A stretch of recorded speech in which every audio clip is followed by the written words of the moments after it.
hoping so, but they'll be pleased from what they're seeing from their team at the moment as Muck Spirit comes again. Strong tackles in there, a couple of sliding challenges, and it's another kick in, thrown. I beg my pardon.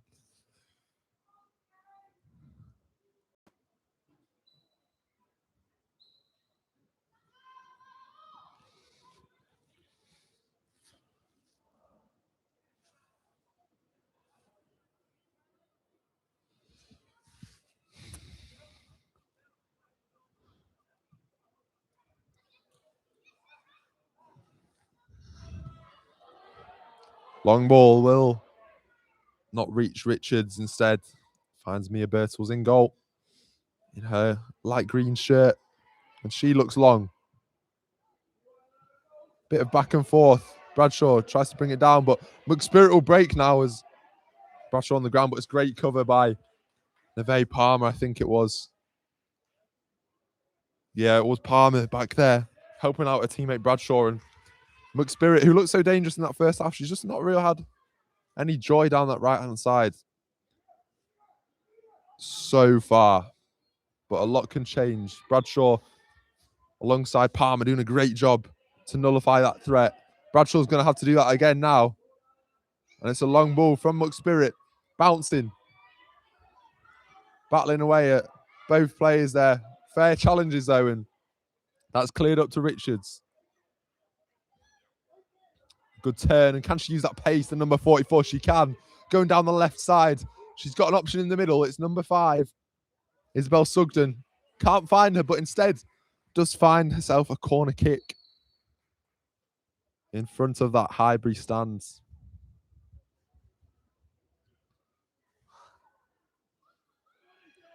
Quite a few still back for Fleetwood. They've got 3 against the 2 of CN Sports on the halfway line. Just wonder whether a counter-attack could be on if CN Sports can clear their lines. They've got McSpirit still up there, but for now it's going to be an in-swinger from Fleetwood. Ball comes in, it's a low one, and it does find McSpirit, and they could be open here, Fleetwood, but the sea of red bodies tracks back brilliantly. I don't think that counter-attack's going to come to anything. McSpirit happy to let that go out for a throw-in.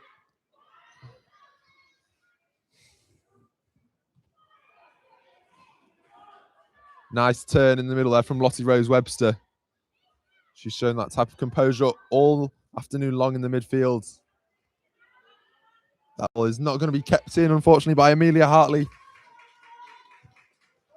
And the parents and friends in the crowd here at Highbury in fine voice beneath the commentary gantry here, trying to spur their team on to get that decisive goal. We're approaching the final 10 minutes of this game. Neither side yet to find a breakthrough, but could it come here through Richards? Richards on the ball now, has the effort, but not enough power on it. And Mia Birtles can simply touch that down with their foot and pick it up. No real issue there. Although that might be as Isabel Sugden bears down on goal. But again, Birtles does really well to gather under pressure, but the keeper showing no signs of nerves.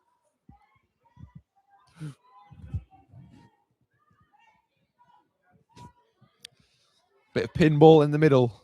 Ball bouncing about. For McSpirit. Searches for Hartley with a long throw. Hartley can turn. She's got 4 red bodies around her though and opts for that first time shot. Sorry, Hartley on the ball here now. Nice little body feint. She's still got it, the number 20. Ball into the middle. It's going to find McSpirit at the back post. Bradshaw, though, comes across. And Bradshaw again. Fantastic bit of defending to deny McSpirit her second of the game. And CN Sports second of the game. I think it was Lola Turner there originally.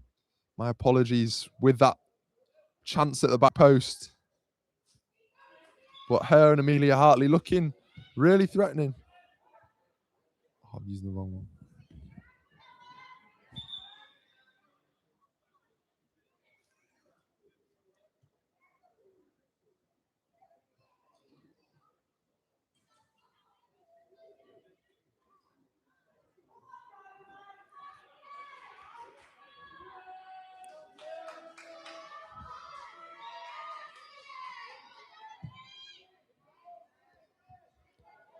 Here's Ella McVeigh. McVeigh down the line. Into the middle. Can't find a teammate. Richards now. Strong tackle in there. Just to block Richards' path.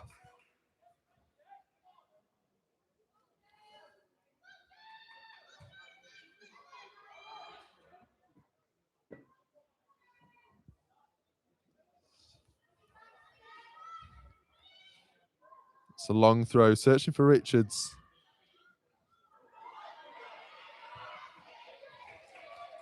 Will be a corner to CN Sports. LC Borough putting the pressure on there.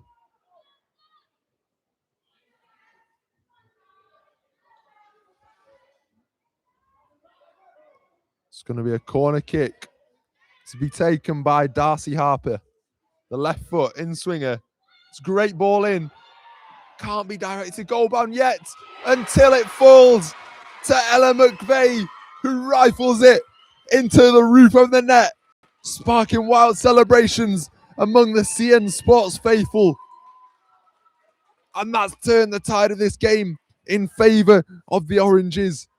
With about 8 minutes left to play here at Highbury, how crucial could that McVeigh moment of magic be?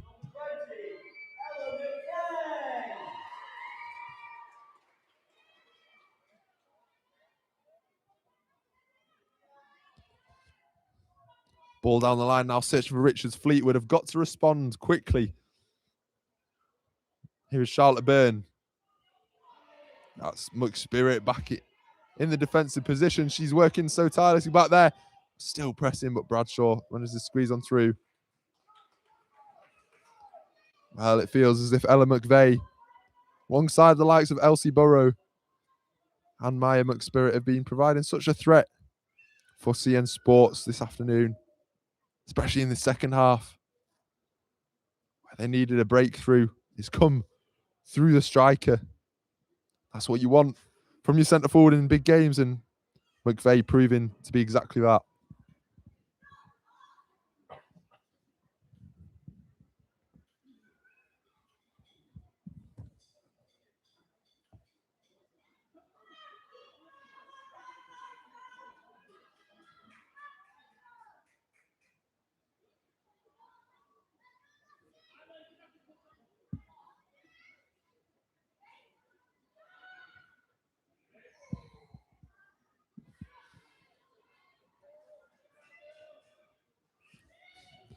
It's a long throw. Richards will gather. Richards with a little nutmeg. Brilliant play. Cleared by Autumn English. English now up against McVeigh. English comes out on top. I think McVeigh will be happy to settle for the throw in at this stage. But she launches towards Elsie Burrow.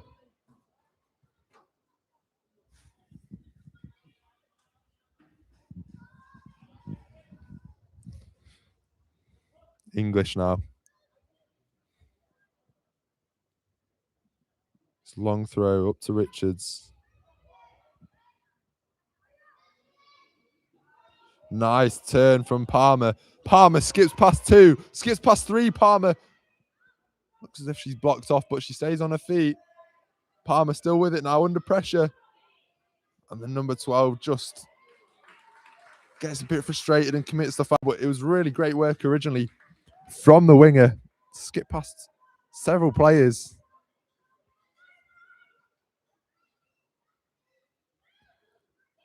Chris Casey and Chris Morton alongside the McNaught sisters in the dugout for Fleetwood, opting to make the changes. Lola Turner is one of them as she makes her way back onto the pitch. Although CN Sports may be in here and they're forced to put it behind for another corner. It was Elsie Burrow in there battling away.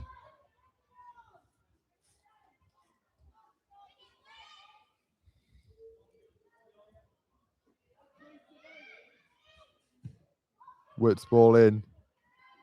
Fleetwood might have a chance to break here. Lola Turner looking for it, but I think that's Elsie Burrow back in there defending brilliantly. Less than 5 minutes here left to play. Fleetwood need a moment of magic. Richards with it, using that pace down the line.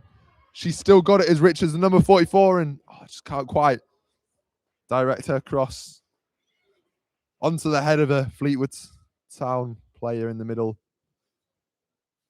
So in front of the Highbury stands, Birtles will take as much time necessary with this goal kick. No rush for CN Sports. They found the breakthrough this second half, and they'll be happy to just keep this one nice and compact. Here comes Muck Spirit up against Bradshaw. That's been a fantastic battle to watch all afternoon. Muck Spirit coming out on top this time, but Sienna Stuttard comes across and helps out a teammate. Now Charlotte Byrne searching for Richards. Byrne searching for Richards again. It's cleared long. Here is the goal scorer, Ellen McVeigh, whose goal, as it stands, proves to be decisive for CN Sports. Up against English. It's going to go long over the head of the goal scorer. Bouncing ball met by Isla Bradshaw.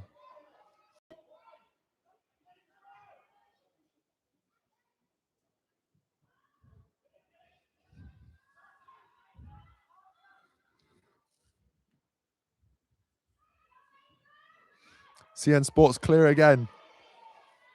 Straight through to Abby Stewart.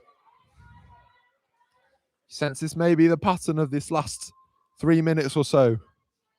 Just get rid of it if you're in an orange shirt. But Fleetwood are going to have to try something special here to break down this back line. Assistant referee raises his flag for a Fleetwood free kick. And this has got to get forward and quick. Referee moves the ball back. Jersey Joy Simpson now with the left-footed effort. Forward. It's going to come off McVeigh. Richards chasing it. The keeper goes down, and I think that would have been a foul anyway. But really brave goalkeeper from Mia Birtles. And then a good kick the other end. It's going to drop for a CN Sports shirt, is it? No, it's not, because Sienna Stuttard is there on hand to clear it at a really important time. Long throw of Muck Spirit. Into the middle.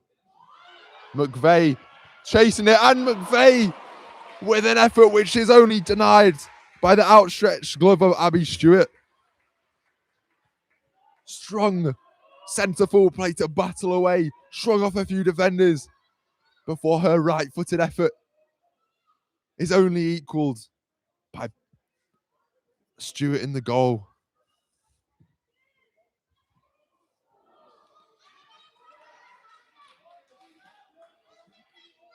That will be at the corner, and this is just precious seconds running down the clock for CN Sports. They will be more than happy to take time with this. They've got 3 players back, no risks taken. Everyone bar Richards. It's going to be the left foot in swinger again. Cleared by Fleetwood. They've got to get it forward now. Here's Richards. McSpirit to McVeigh. Never mind.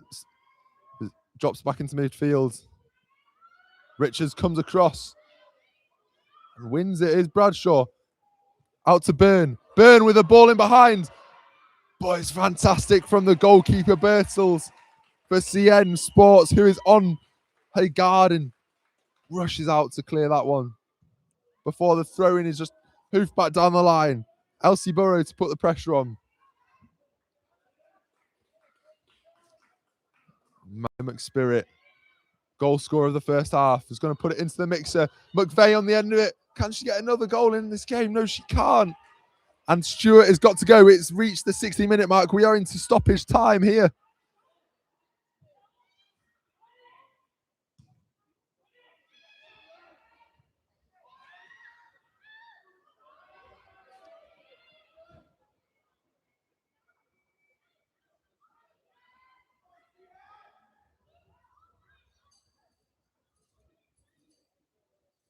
It's going to be a long throw.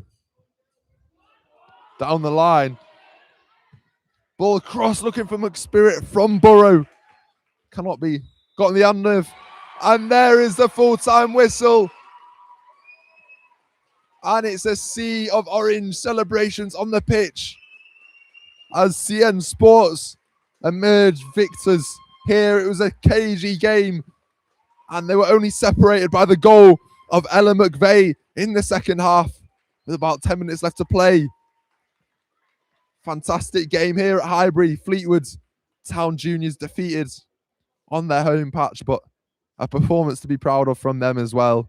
Chris Morton with his side, who are a year younger, of course, can have no complaints at how his side showcased themselves today. And ultimately, CN Sports were just too clinical in the end. It's finished here. 2-1 to CN Sports against Fleetwood Town Juniors Storm. And CN Sports in their orange shirts can now celebrate being crowned champions of the Under-12s Cup here at Highbury.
Well, it's the moment that CN Sports have been waiting for. And Fleetwood also receiving praise for their performance, and rightly so. They give a fantastic account of themselves. And as I say, a year younger, under 11s, they'll only go on to benefit from this experience. So referees and linesmen receive their thanks for today.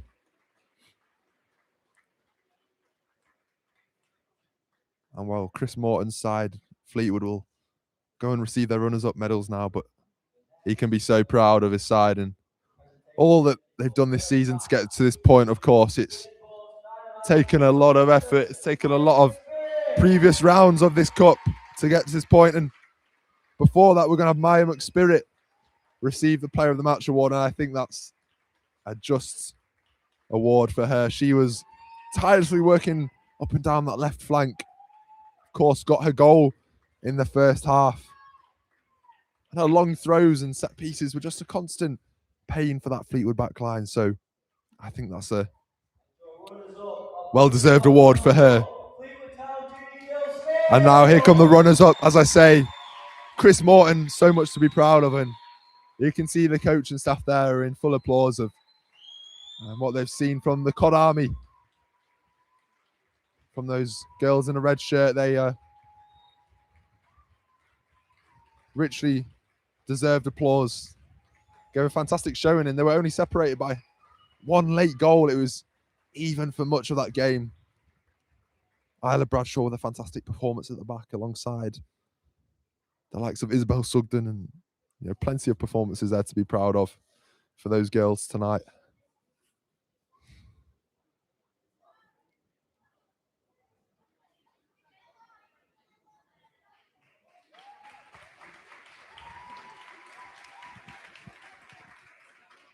But now the moment that these CN Sports players have been waiting for. The manager, Luke Appleton, will have been dreaming of this moment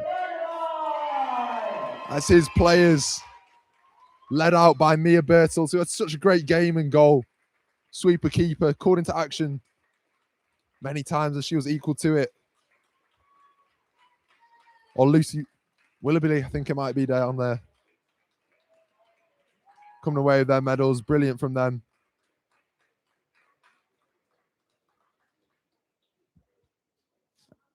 And now they can celebrate. Well, it's finished here, 2-1 to CN Sports against Fleetwood Town, and now they can enjoy the celebrations with friends and family here at Highbury.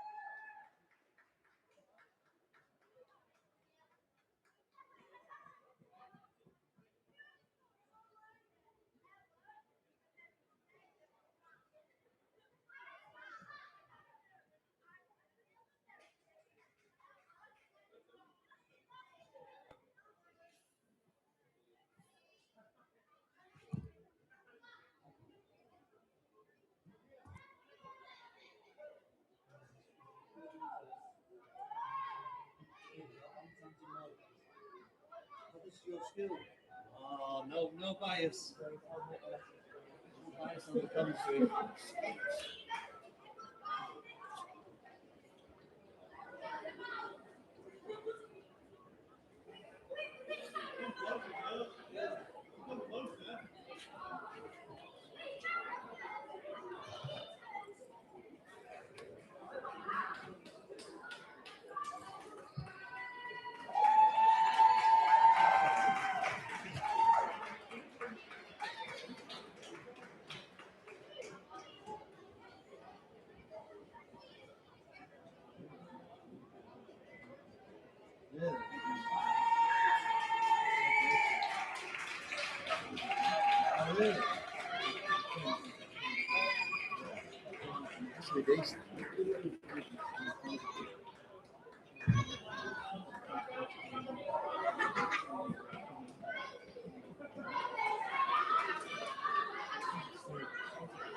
Oh, yeah?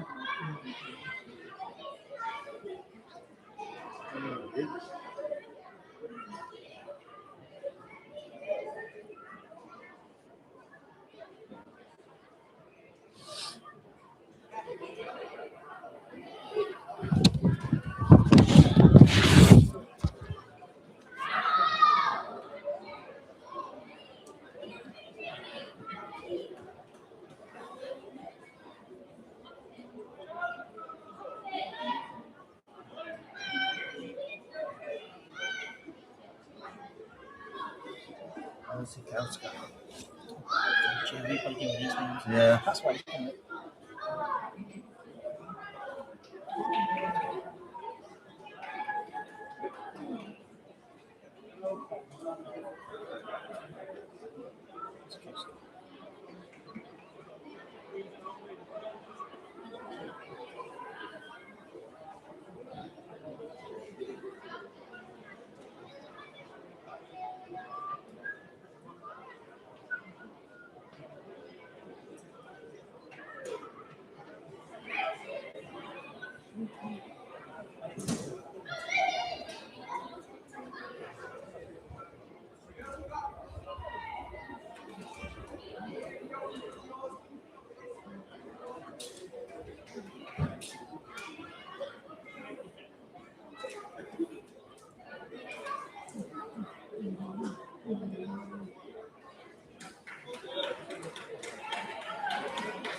it's that type to do it. Yeah, guys.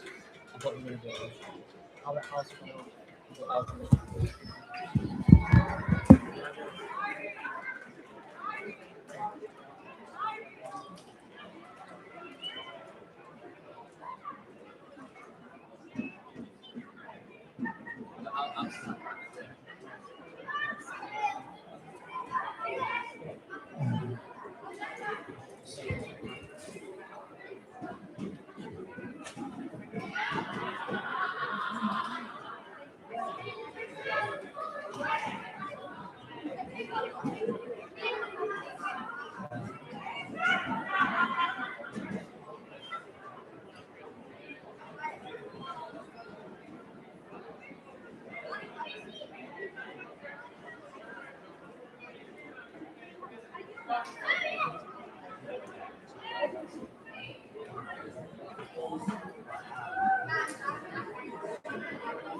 Yeah.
Yeah. No, it's right.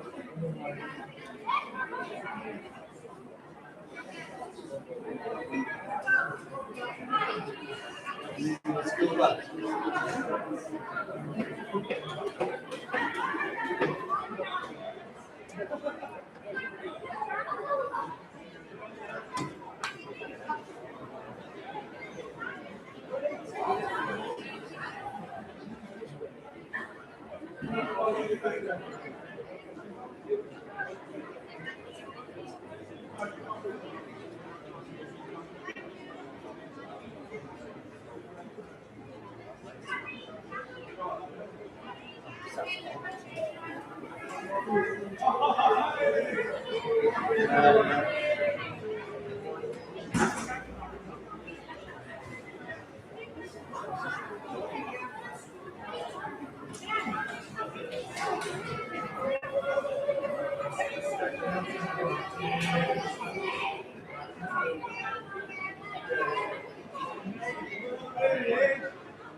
Right. You do, mate.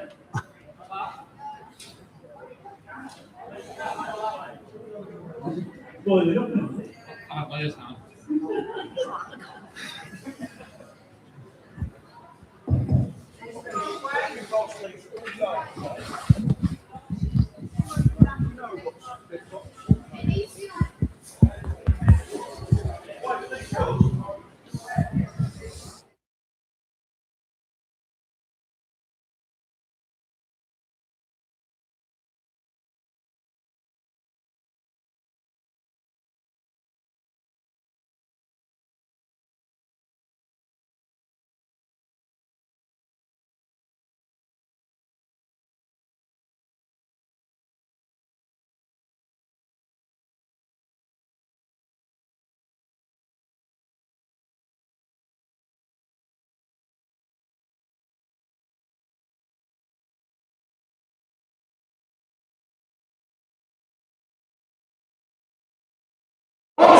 Juniors and Morecambe.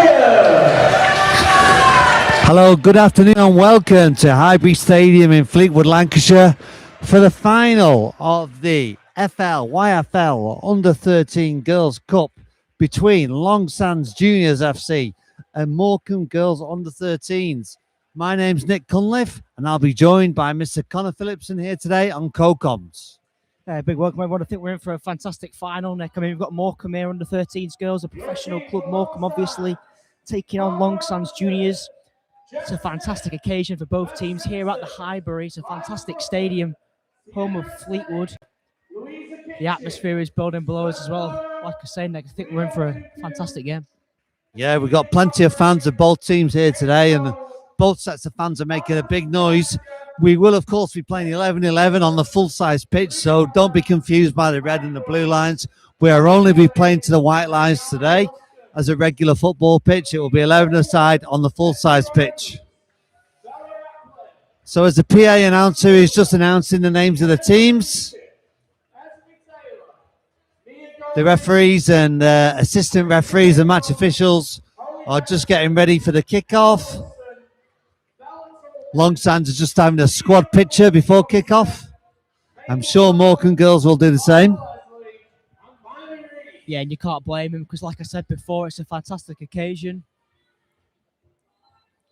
Both teams have worked so hard. They've had such a great season. It'd be the cherry on top if they could win a trophy at professional ground of Fleetwood Town. Well, you know from playing, Connor, just how hard it is to get to a final, let alone to win one. So all credit to both of these teams. And myself and Connor are looking forward to a real rip-roaring final. Hopefully that will come to pass as we... As Long Sands look ready, we're just waiting for Morecambe girls to take the field.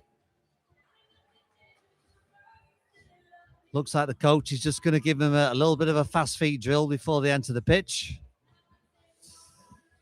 Yeah, it's a very professional setup from Morecambe this afternoon, isn't it?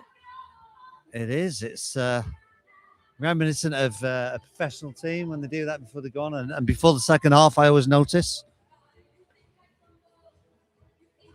And there's a team photograph getting ready for Morecambe.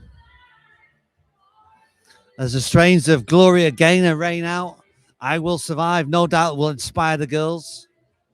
It's exactly the kind of tune you want to hear before a cup final, isn't it? Get you right fired up for it.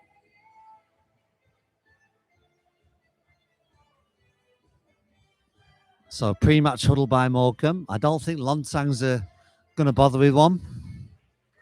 So we've got Long Sands in the yellow and blue. They're going to be shooting from left to right. And we've got Morecambe girls in the red, black shorts and black socks. They'll be shooting right to left as we look at the screen. As the match officials just greet the opposing captains and do the pre-match coin toss. I think the referee's just giving a few last-minute directions.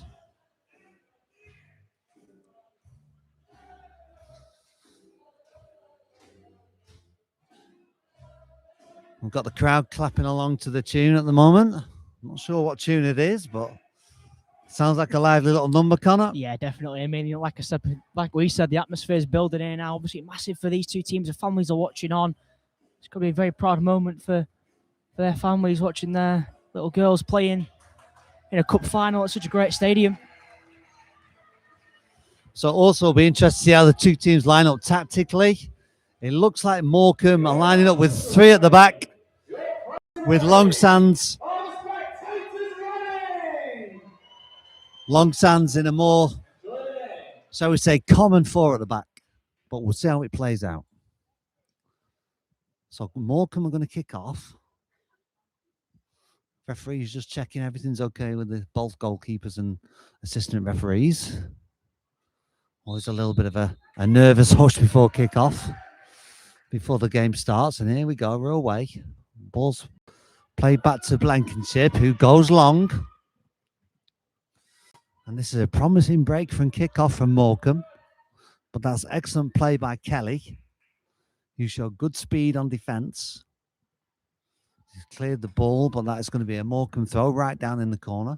Yeah, very high energy start from Morecambe there, smashing it forward to the winger, who does very, very well to keep it in that area with a defender. But Hannah Kelly does really well to just shield it out, and she's knocked it out of play again there for a throw in. Yeah, I think the game plan was clear from the start to get the ball forward and really put some pressure on that Long Sands defence. It's a good piece of control. They try and attempt to get across him, but it's cut out by Cotgrave. Rita Wignall there with some nice feet and a nice pass out wide, and that's just offside signal by the assistant referee. He was right in front of that. He couldn't have missed it. That will be a free kick, and I think it's going to be Hannah Kelly with it.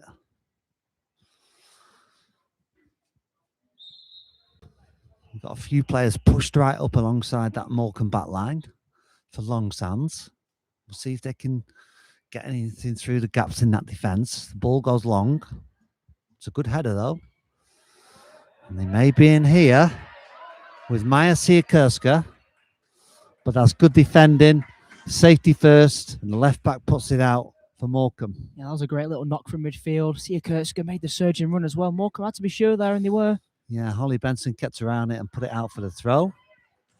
And that's Esme Taylor putting it out for another throw to Long Sands. And I think the assistant referee has signalled for a foul there, and Rio Aduko. So that will be a free kick to Long Sands, in a great position and a chance to really swing one in and test out that Morecambe girls back line, Connor. Yeah, as far as wanting to impose yourself on the game goes, this is the perfect early opportunity. Not even 3 minutes gone, and Long Sands have got a free kick in a almost corner-like position. So the number 7, Louisa Kitchen, will take it. No doubt she'll drive it into the heart of that penalty box. There it goes. And it's a good one. It's a Dooku. A great save by the keeper, who catches it at the second attempt. Esme Rhodes for Morecambe. And that was so close to being the opening goal for Long Sands. Yeah, I thought maybe it was going to loop over the goalkeeper's head there, but Esme Rose has done so well to just stretch up and keep it out. Yeah, she strained every sinew to make herself as big as possible to keep that one out, and did an excellent job of it. So Morecambe with the throw. It goes down the line. Kelly will come inside. Attempted forward pass by Ella Wilson, but it's cut out by Long Sands. That's nice play from Siakurska. Plays it forward again. And the centre forward's interested in that, but the keeper comes out and absolutely smashes it out of play. Good goalkeeping, but that was nice play from Long Sands, Yeah, Connor. I think that's an absolutely fantastic ball from the right-hand side. Really just, striker was running onto it. Here's a Dooku. That ball rolls out, and it's going to be a Morecambe throw. So I think we've seen attacks from both teams so far. They'll make it clear that one team isn't going to have it all its own way. Here's a Dooku with some great feet, but that's put out for a Morecambe throw.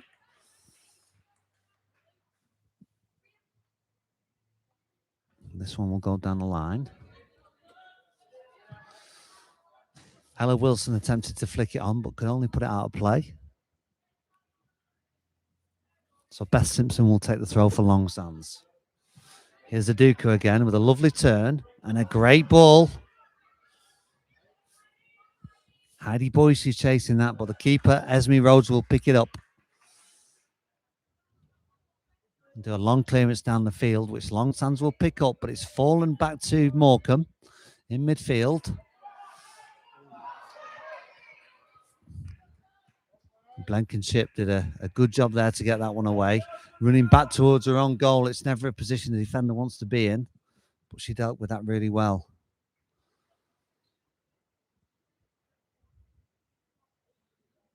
So the throw-in for Kelly for Long Sands down the left-hand side. And that's cleared by Morecambe. And it's up to Bella Tumin. Does her best, but she can't quite keep it in. It's a throw-in, and Hannah Kelly will take it.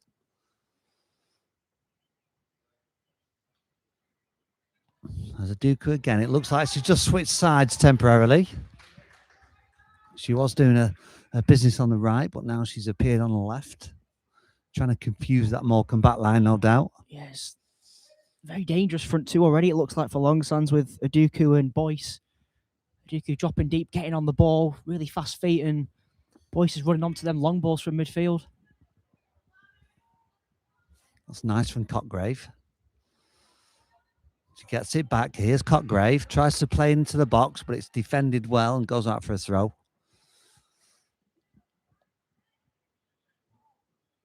Here's the Duku again, but the defender gets there first. Plays it forward, but Longsands pick it up again. But a bit of space now in midfield for Morecambe.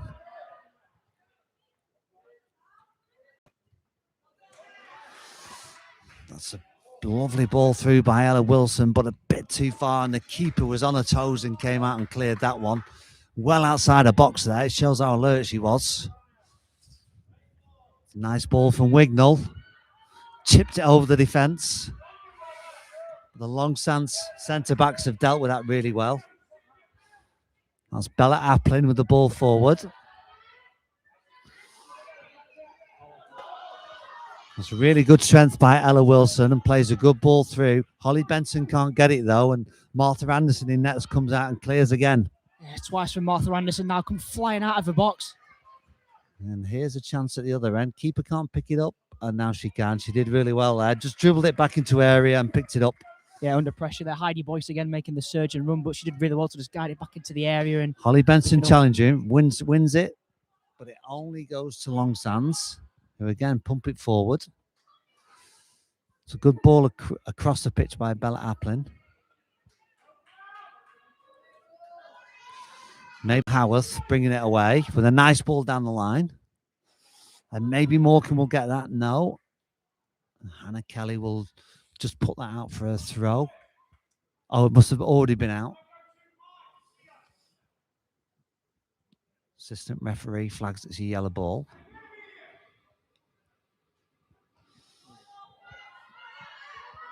Bella Toulmin on a charge down the right. And I think that's for a foul, if I'm not mistaken. Yeah, right in front of the assistant referee. A little trip there as the Morecambe winger Yeah. running through. Longsands defender, just slight clip on the heels. I think it's definitely the right decision. You wanted to play advantage, but they didn't really get anywhere with it. So a chance for Morecambe to swing this one in. It'll be the number 9, Ella Wilson. They've got 6 players up for this, Morecambe. So they're certainly committing players forward. But that's well defended. Good block of an awkward ball. And here goes Sia Kierska with a good ball, trying to find Heidi Boyce. But that's excellent defending, excellent reading of the situation by the right back. And that's a good intervention by Wignall, and Morecambe are able to clear. Here's a Duku again with a fresh turn. Sia Kierska looking for support, plays it back to Adoku. Adoku again.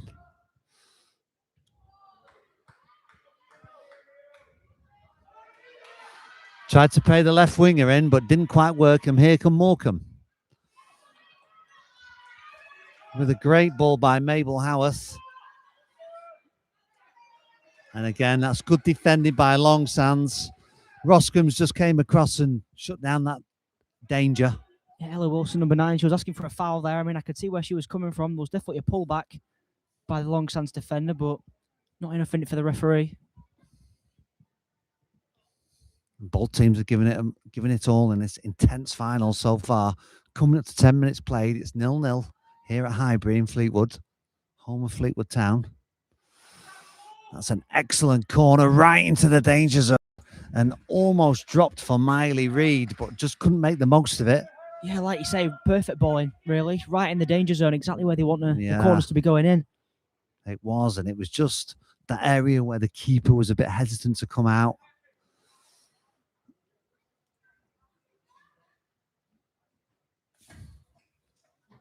So Ella Wilson with the corner again for Morecambe.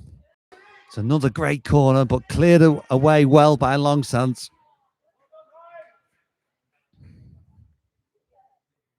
It's Heidi Boyce chasing it down, but some nice feet by Ella Wilson.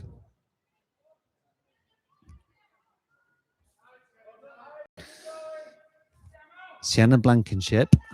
Plenty of time to play it forward to have a look, but only finds a Dooku.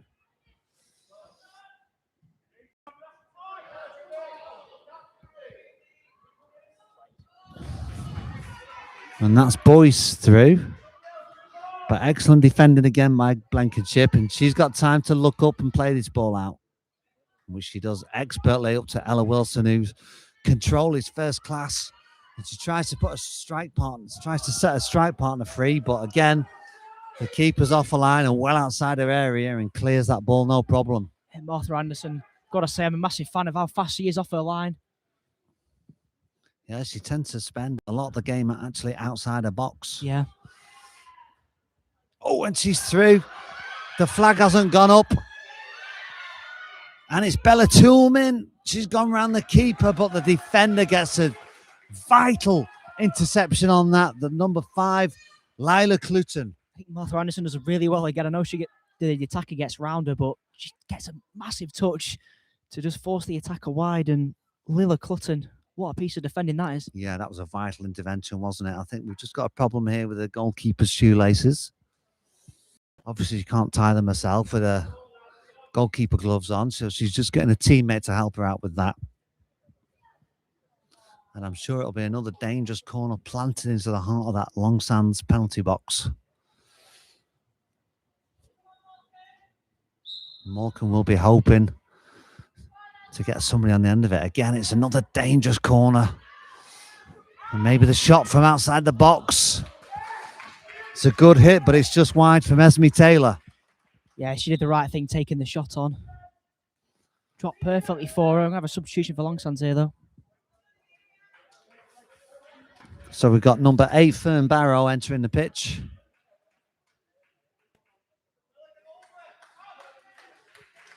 We'll see what kind of effect she has on the game.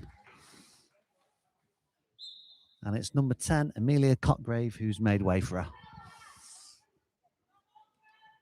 Oh, and that's intercepted in a good position for Morecambe, but it's cleared away only as far as Ella Wilson. It's a good ball in. Here's Sia Kierska. The good ball forward, but intercepted by Applin. Sia Kierska again.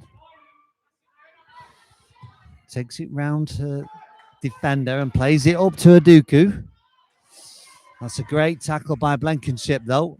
Needed to be, and it was. She needed to time it right, and she was absolutely spot on. Mabel Howard to play it forward. But only as far as Roxham's, who plays it back to the keeper Anderson, who's on the very edge of her box and clears it to touch for a throw into Morecambe. She needs to be careful, Anderson. I mean, she's done everything right so far, but just one loose ball forward and she could be slightly out of position. Yeah, all it takes is for someone to spot it and try an early shot.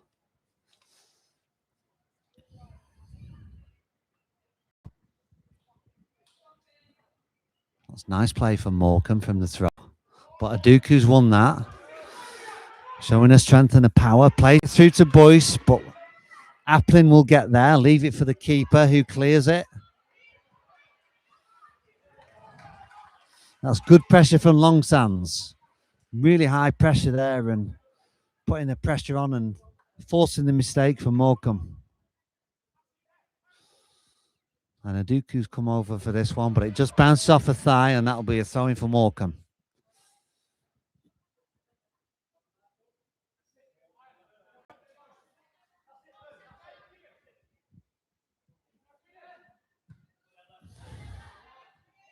Anna Wilson gets shut down by Beth Simpson. Boyce plays it back and it quickly goes forward by Roscombs. Fernbarrow is chasing it and she's got it. She's got 2 players in the area, but she can't find them. And here's Roscombs again. This time she decides not to go back to the keeper to play forward. She's done really well there to escape from a tight situation. Yeah, fantastic work from Roscombe there. Like you say, she's had 2 Morecambe bodies harassing her, but she managed to win the throw-in.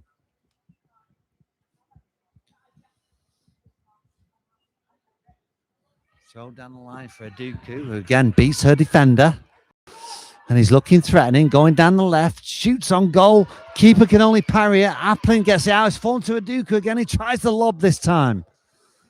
And I think that one is a bit misdirected. It's gone out for a throw. Fantastic work from Aduku, though. And I think it's the first time we've really seen the Morecambe keeper get worked, but it's a great save from Rhodes. Yeah. I think that's the first shot on target.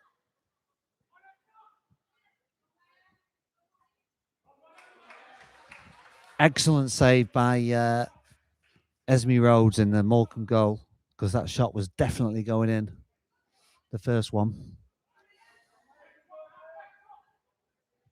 It's nice, composed play. Holly Benson with a great switch of play.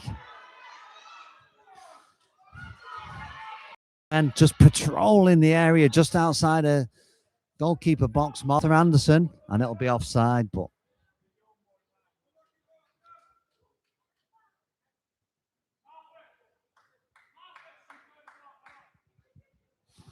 so the keeper will come up to take this. The Longsands bench singing the praises of Anderson there, and I don't blame her. Like you said, absolutely patrolling that almost 25 yards. And Aduku's in here. No, but it'll just roll through to Rose. I thought for a second she was going to get on the end of it, but there's a little bit too much on it.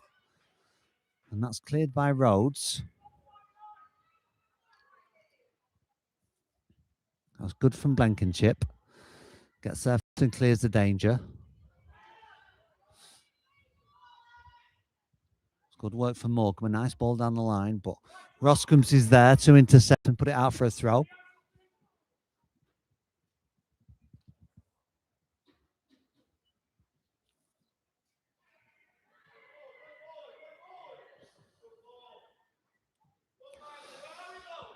Play forward is a shout from the Morecambe coaches, and I'm sure that's what they're trying to do.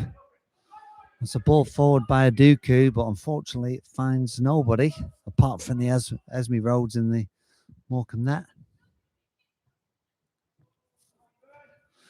Rita Wignall did well with that. It's a really awkward ball to do anything with.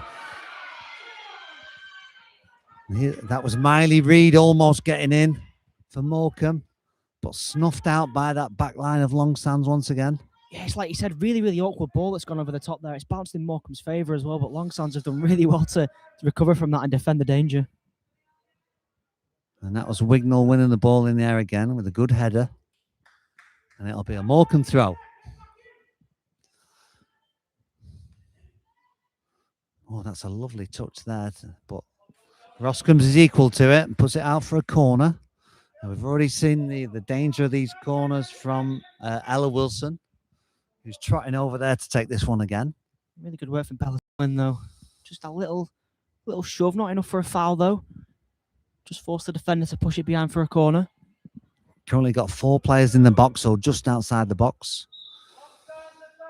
We'll see if Morecambe can get the first contact. It's a bit closer to the keeper, and that almost goes through, and it does. And it's finished by Bella Tillman, number 10 for Morecambe. The ball squirted its way through the defence, and it landed at the feet of Tillman, who just slotted it home for the opening goal on 19 minutes. The score is Morecambe under 13 girls 1, Longsands under 13 girls 0. We were just saying Bella Tillman, she won the corner. She did really well to win the corner as well, and then she's right there, exactly where she needs to be at the far post to just tap it home, and it's really unlucky for Martha Anderson. Number 10, Bella Tillman.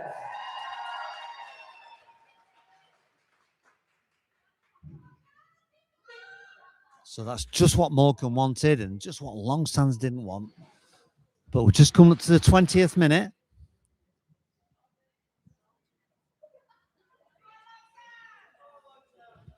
We're playing 2 halves of 35 today, so there's plenty of time for Longsands to respond in this match. And no doubt they will. They've already shown the quality in this game so far.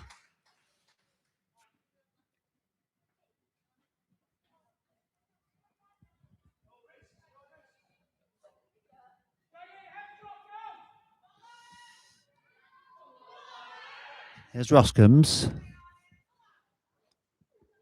But Miley Reid has won it off. But here's Aduku, who shoots it forward to Heidi Boyce, who just tried to control it, but it just bounces off a foot. It's one of them awkward ones. Yeah. Aduku's lashed it forward and it's bounced just before it's hit her foot Yeah, it flew at her at some pace, didn't it, to be fair? on a pitch that realistically starting to struggle a bit now, given all the games that's been played on it this past week. We've also had a bit of rain today, which also makes the pitch up a little bit. It's a bit throw in for Morecambe. Bella Applin will take it. That's a nice touch through to Toolman, who has a good idea. I think she was trying to find Miley Reid there. I'm not sure she was taking a shot on goal, think but she it doesn't was. come off. I think you're right. I think she just saw the winger on the far side there. Definitely a fantastic ball had it paid off. Martha Anderson with a goal kick. Look at that for a touch. Unfortunately, she can't get the return ball. And here's Ella Wilson.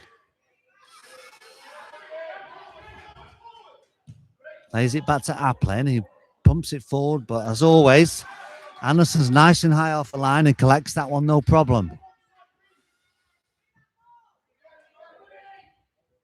Boyce goes in, but can't win it.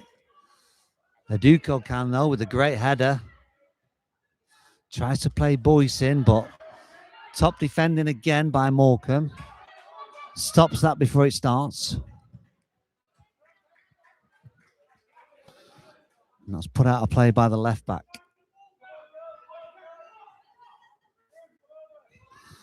Beth Simpson with the throw. Be able to gain a few more yards, and it looks like Morecambe are going for some fresh legs early on. We've got number 3, Drinkwater, and number 12. Maybe it's Sophie Morris, maybe it's Phoebe Ferguson.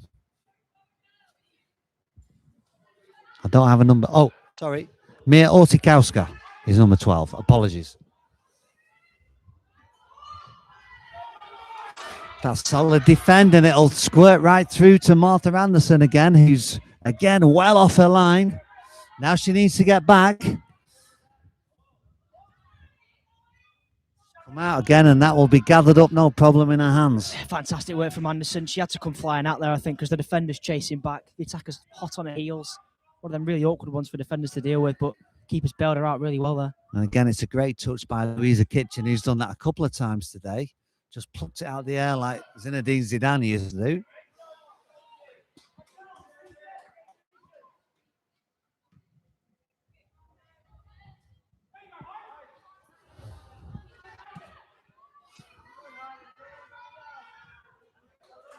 Safety first from Applin, getting chased down there by Heidi Boyce. And here comes the substitution. So Holly Benson comes off. And on comes Walter, and on comes Ortikowska.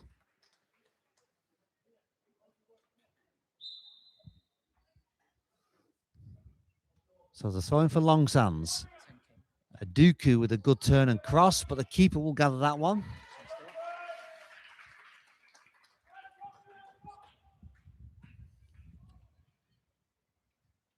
And it was Miley Reid, the other substitution, who came off for Morecambe.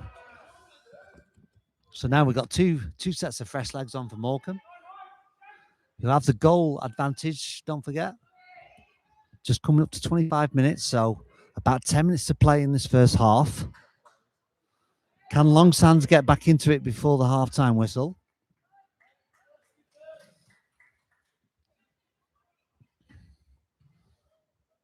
Morecambe will be hoping not, of course, and hoping to extend their lead if they can. Excellent play, and she's through, but she's going to get there before Anderson. Oh, no, she isn't. And a crunching tackle sees the centre forward go down in pain. But they've still got it, and they try for a long shot, which has just gone wide. And we've been talking about that danger all game, haven't we, Connor? And it nearly came off there for Morecambe. I mean, it's terrific work initially from Anderson. I think she maybe needs to get back a little bit faster there, but it's a fantastic challenge to halt the attacker in her tracks. But she does look a little bit hurt here. Unsurprisingly, it was a firm challenge, to say the least. It was. Both players are 110% committed to it, trying to win that ball. But it looks like the Morecambe forward has come off a little bit worse. certainly not a foul. It was just two committed players. And one of them, unfortunately, has got a knock, and it looks like she's going to have to come off.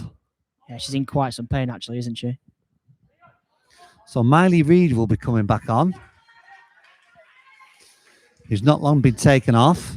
And we've got a substitute for Longsands. And that will be Caitlin McCulloch coming on.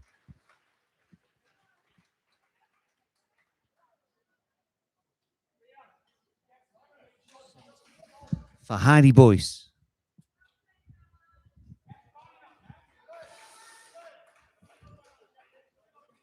And I think that's Bella Applin who unfortunately got injured. Bella Toulmin, apologies. Scorer of the first goal. Yeah, she's played really well so far. She'll be absolutely gutted if She she's got to has, come off. yeah. And hopefully it's just a knock and she'll be able to return to the action at some point. Because you're right, she's had a tremendous effect on this game so far. It's a touch by Reid, who controls it. And then Orsikowska tries to go through, but it's defended well. And it's headed back in by Wilson. But Longsands can escape. Not for long, though. Dispossessed in midfield, and that'll run through to Martha Anderson in the Longsands goal. Yeah, I feel Longsands need to just get the feet on the ball again. They had a really good spell before the goal. Ball at the feet. They're playing really well. Fast passing. They've not quite had it since the goal, though. That's a great turn and pass by Ella Wilson, but a little bit too much on it. And you can't do that with Martha Anderson around, because anything that's a little bit overhit, she will come out and gather, no doubt about that. Absolutely smashed forward, and Mabel Howard should get there first and just able to shield it so a keeper can pick it up, which she does, Esme Rhodes.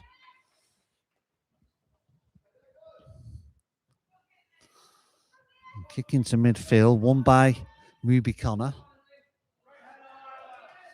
Great header in the centre of the back line there for Longsands. Fantastic ball to Drinkwater, who's powering down this left-hand side. She needs some support or the opportunity to get across. She plays it back expertly to Applin. He just lays it across to Esme Taylor. And again, oh, beautiful pass, and it almost comes off there. Ortikowska just couldn't get in, but they almost set her free there with some beautiful one-touch passing and movement.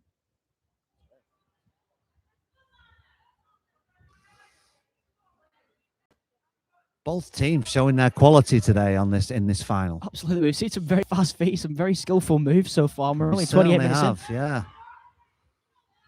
I think both defenses have got the work cut out today, because the attacking talent on show. And here's another chance. And is that a trip? It certainly is.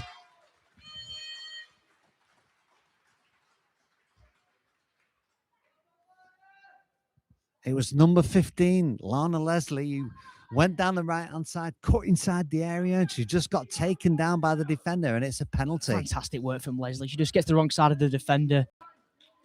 And it's going to be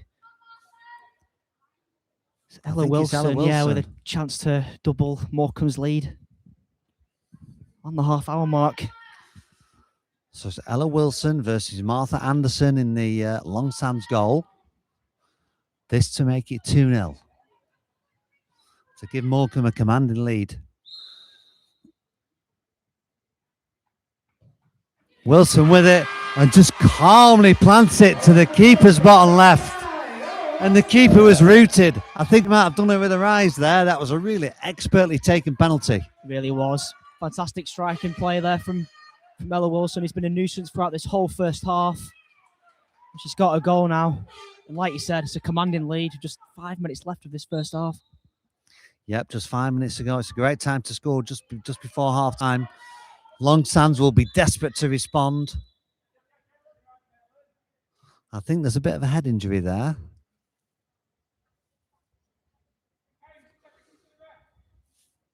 It's Caitlin McCulloch.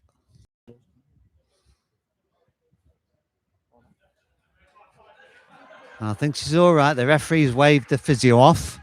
Maybe not as bad as we all first thought, thankfully. Yeah, so Caitlin McCulloch must be okay. Referee's pleased to continue. McCulloch pumps it forward to Aduku. And that's a great take again by Kitchen.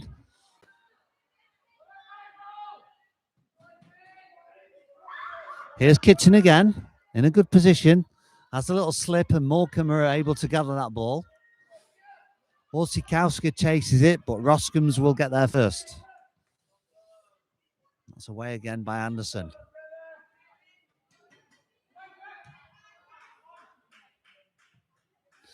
Pumps forward to Kitchen, who's got it and brought it down and put a nice pass. And then it comes to Aduku. And that could be another penalty. And I gather that was just outside the area from the... I thought it could have been on the line, you know. It's a massive call from the referee because that's time. I actually thought it was either in the line or in the box.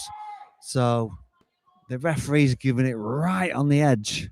Couldn't be any closer to the line of the 18-yard box. But a great position here for Long Sands to possibly cause some trouble for the Morecambe keeper, Esme Rhodes.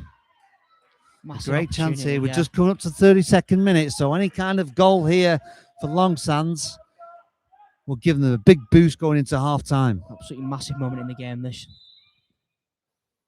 Oh, it's cracked in by Kelly, and that's a great save by Rhodes. It needed to be. And you can hear the relief in the Morecambe fans all clapping that save, and what a good save it was. Yeah, fingertips there. Fantastic work from Esme Rhodes. Beth Simpson can't control it, and it come out to drink water. Morecambe will take the throw with Applin.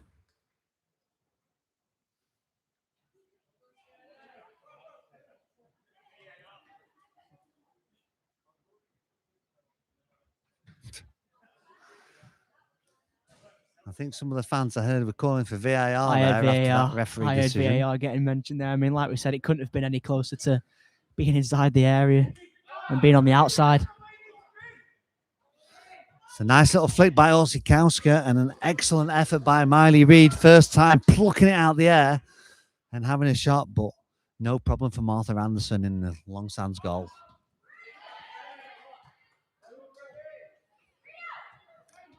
Ooh, trying to play a Duco in. But it comes off the defender.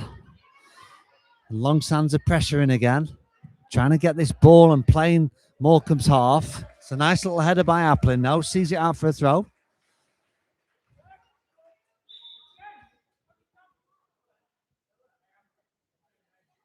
And it's another substitution for Long Sands. Coming on will be Sienna Adseni. And going off, it's Maya Siekierski.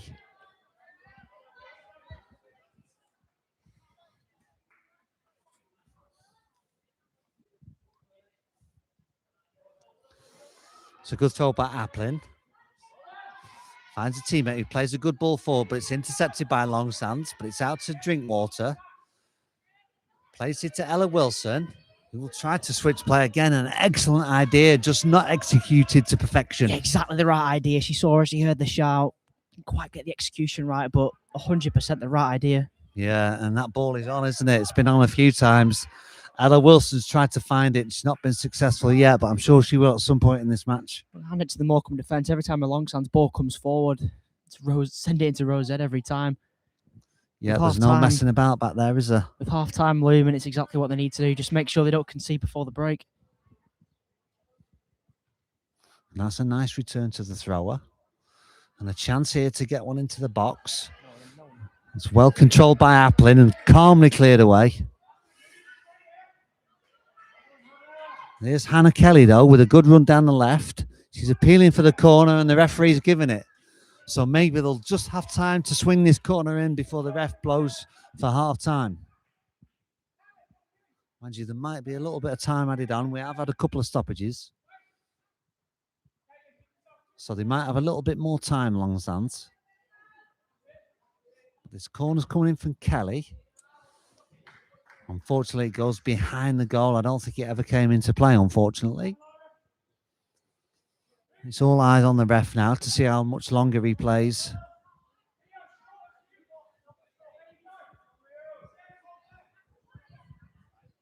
Oh, and that's only gone to Kitchen, but Esme Taylor intercepts.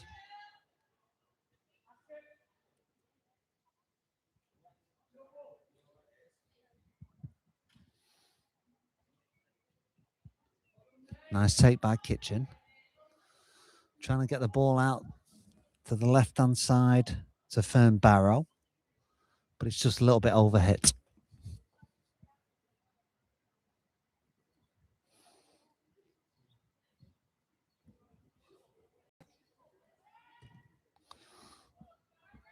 It's a shot from range from Longsands. Oh, why not? At this stage, why not? That's an excellent clearance by Rhodes. Right into the heart of that Longsands defence. And as the referee blows his half-time whistle, the scores here at Highbury are Longsands Juniors 0, Morecambe Girls 1. 2.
So welcome back here. We're all ready to get going again for the second half. Reminder that the score at half time is Longsands Juniors under 13s girls 0, Morecambe girls under 13s 2. To be fair, Nick, I mean, I'd argue it's been a really, really close game. Longsands had a good start. The first goal went in and they didn't really recover from that, did they? No, they certainly didn't. As well as Longsands have played, they've been outplayed a little bit by Morecambe and outthought. They've not been outrun or outworked, so there's plenty of time for them to get back in this match. You do feel the next goal is crucial, however. Yeah, and the next goal, absolutely imperative. If it goes to Morecambe, that'd be it, but if it goes to Longsands, it's game on again. It's hoisted forward from the back, but Longsands again. They've managed to get the feet on the ball here, though, through Jess Smith. Looking to find the teammate, but it's a good interception from Louisa Kitchen. And then it's lashed forward by Hannah Kelly. Volleyed back into midfield by Morecambe. Both teams scrapping for possession. Longsands looking to do as they were in the first 20 or so minutes of this game. Just get their feet on the ball and get playing. But here come Morecambe with a chance. The flag stays down. Shot's going to come in from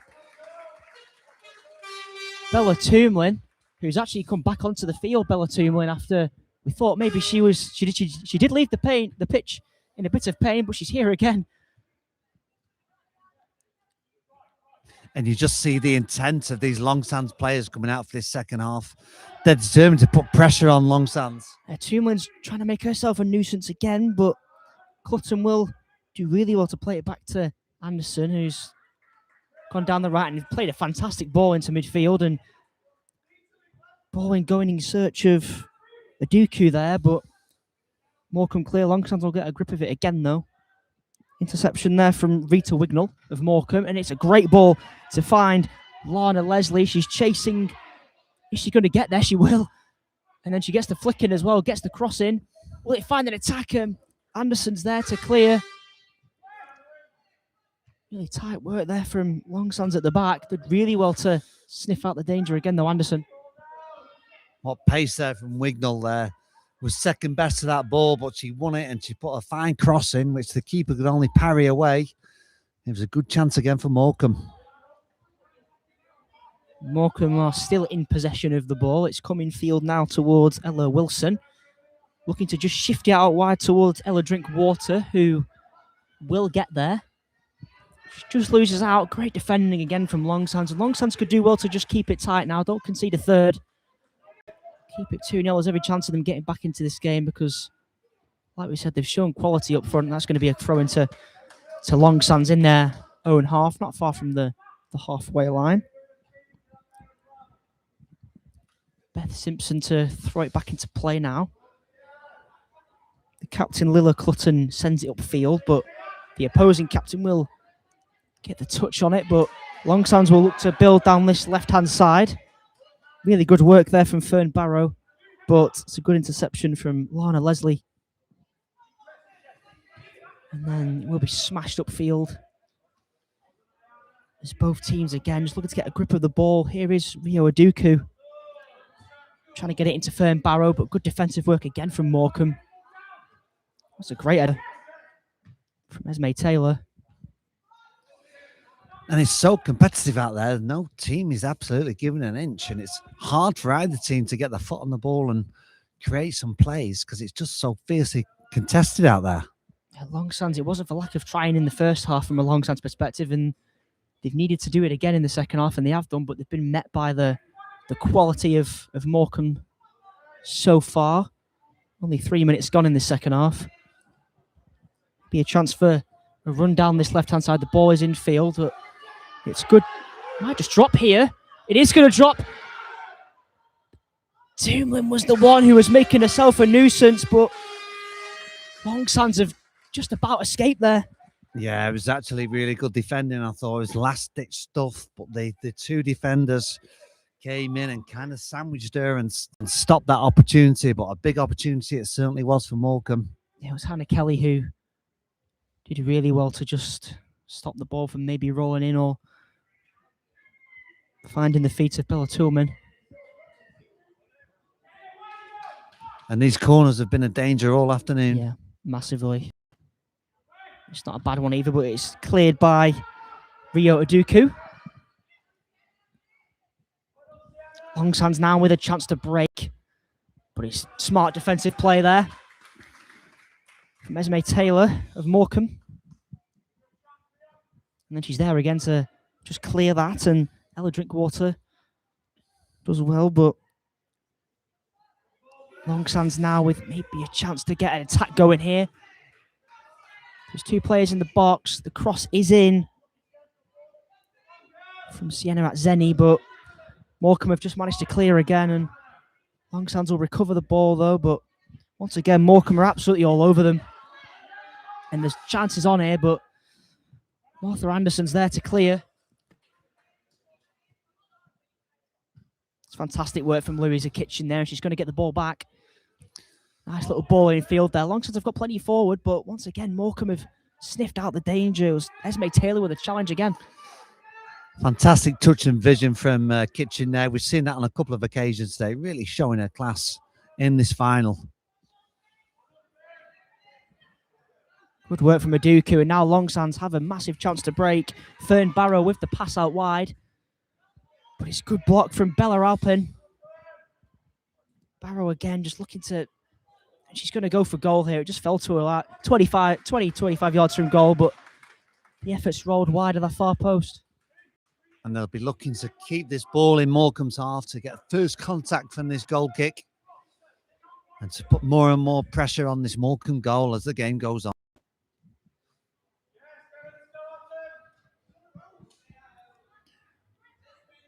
Morecambe now clearing their lines from their goal kick, which was played short, but the Longsands pressure just forced them to take no chances there. Thrown back into play, and Longsands looking to just once again get the foot on the ball. It's in a good position here as far as Longsands are concerned, but it's going to be Bella Alpin who takes no chances. Then again, Longsands have won it back. Jess Smith was putting the pressure on. And it's going to bobble in that divot in the goal there, but Esme Rose has done really well to make sure that Longsands had nothing to feed on. And it certainly took a big divot just right before it reached her feet. And I was fearing the worst for a moment there, but she cleared it really well. Big counter-attack here. Lana Leslie surging down the right-hand side of the ball. It's a good ball as well. And it was Myra Goretzka who was in there. Just couldn't quite make contact. Just a little bit behind the ball. Fantastic work again from Lana Leslie, though. Brilliant work from Rio Aduku. Can she beat that other defender? No, the defender's going to... It might just fall here. Morecambe are asking for a foul. I'm got to say, I'm a little bit surprised that wasn't given. Yeah, me too. I thought that was a foul all day long. It was a good save from Esme Rhodes, though, and Morecambe are just camped out in their own corner flag. It was an excellent save. Lana Leslie just trying to feed it down the line. A vital save because 2-1 there. Longsands are right back in it. But that certainly looked a foul to me, Connor.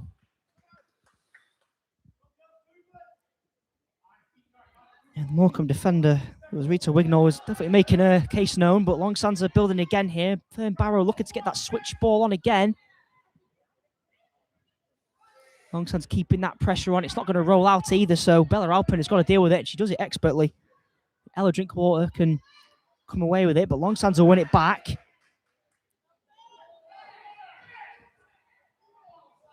Strong challenge there. Yeah, the referee's given it eventually.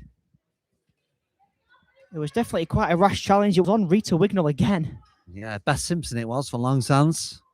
Yeah, taking a bit of a battering in that last minute or so, but really good work from her. Rita Wignall of Morecambe. And Morecambe will just be glad to get through that little phase of play unscathed. That was really heavy pressure from Longsands, and they're able to clear the lines now. Yeah, Longsands have shown more than enough quality to get back into this game. You just need maybe a fortunate break in the Morecambe area. Here's Louisa Kitchen. Does well to control it. Then goes in field towards Rio Aduku. Fantastic work from her as well. Kitchen back towards Hannah Kelly, who smashes it forward. I think she was going in search of Jess Smith there, but Esme Rhodes is out quickly to claim it. It was nice build-up play again by Long Sands. Nice passing, nice movement. Some excellent vision in there, but they couldn't make it pay, unfortunately. Good work there from Hannah Kelly, not once but twice. And she smashed forward again. Long Sands going for more of a Route 1 go in this past minute or so. You can't blame him because they've got the runners to do it.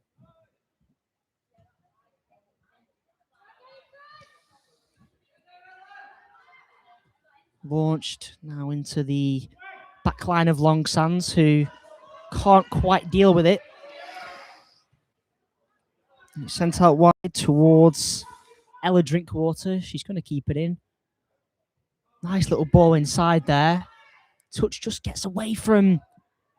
Oh, it was a slip in the end from Lila Coulton, but she's done really well to defend it still. The corner's going to be given in the end. Yeah, but it has, and you just feel it's Morecambe's turn to apply a little bit of pressure this time on Long Sands. The last few minutes have been Long Sands peppering the Morecambe goal, but now it's Morecambe's turn to apply a little bit of pressure and maybe get some efforts on Martha Anderson's goal. We're probably going to see another fantastic in-swinging ball from Ella Wilson. Whenever there's been a corner to Morecambe, there's been danger that's followed it.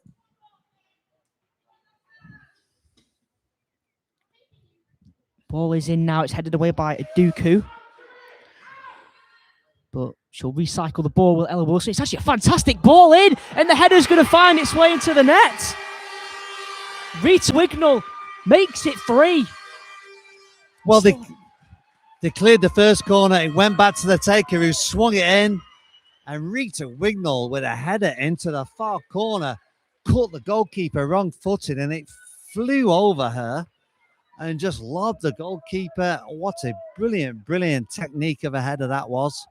And it's 3-0 to Morecambe. It's got to be said. Ella Wilson, 2 very dangerous deliveries there in quick succession. Long Sands dealt with the first one, couldn't quite deal with the second one, but in fairness, it was an absolutely fantastic header, and there's a substitution here for Long Sands. It's going to be Amelia Cotgrave making her way back onto the field. And you got to think it'll be a long, hard road back for Long Sands now. 3-0 down, but there is time. Beth Simpsons is made way.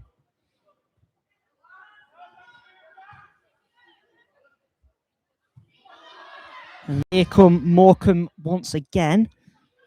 Lorna Leslie's ever so dangerous down that right-hand side. She gets the ball in. Long Sands have managed to clear, though. And there's going to be a throw in to Morecambe, who... You hope that Long Sands aren't going to get deflated by that third goal, but here come Morecambe again, going in search of what would more than likely see the game out. Fantastic battle in that kind of Long Sands left corner flag. Cross is going to be swung in here by Rita Wignall. Aduki's going to come away with it.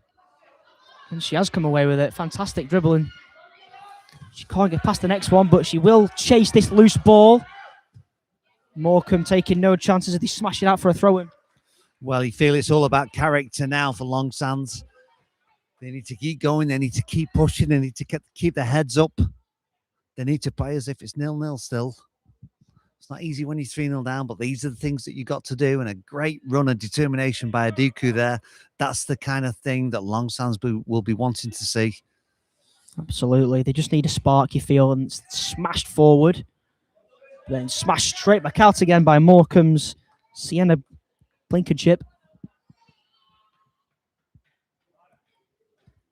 Yeah, she's been solid as a rock all afternoon. Blankenship, centre back for Morecambe, taking no chances.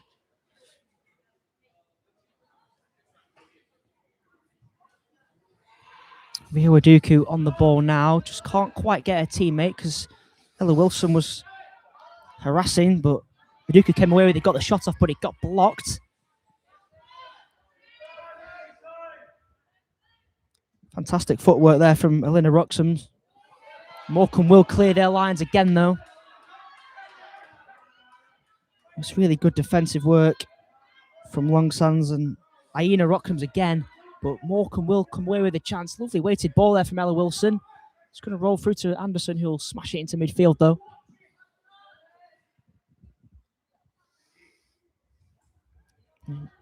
50 minutes gone.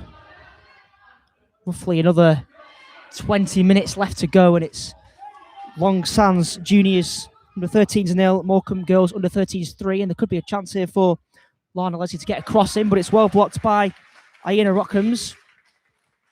And a chance for another one of these lethal corners, Connor. Yeah, they've caused Long Sands problems all afternoon. They've scored 2 of their 3 goals from them. After all, Ella Wilson can really put some pressure on this Long Sands back line with her delivery. Yeah, we're going to get one of them nasty right-footed deliveries again from Ella Wilson. It's once again, it's right where it needs to be. Oh. It's got to bobble about. It's cleared away from goal by Long Sands. It's good defensive positioning from Iena Rockhams.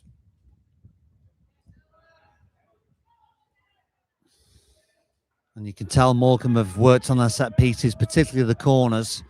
Yeah. Every one has caused a lot of trouble for Long Sands at the back. Balls look to be threaded through, but Anderson is quick off her line. And it was Tumlin who was asking the question there. It was very tight. It was very close. We know how fast Anderson is off her line, but here is Leslie with the cross.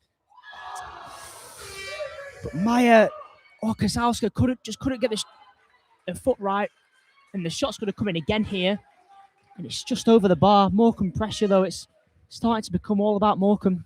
And what a chance there for Morecambe. It was great play down this right-hand side by Leslie. Fired it across. Unfortunately, also Council couldn't sort of feet out, and it just squirted underneath her, and the chance goes away. It's really good positioning from Orkowska. Couldn't quite get the effort on, though. And it's been a few minutes since Long Sands been in the Morecambe's half. Morecambe are just turning the screw, tightening that vice on the game. It's like we said, we didn't want to see Long Sands get deflated by the 3rd goal because they've played well all afternoon, to be fair. They might get a slight hint of an attack here. Nice little ball in field. It might just run through for Louisa Kitchen. Now it's Fern Barrow who gets the shot off, but it's comfortable hands there from Esme Rhodes. Yep, she was right behind that all the way. I think she read which way the striker was going to go. Yeah, fantastic from Rhodes into midfield again. I mean, it's Louisa Kitchen.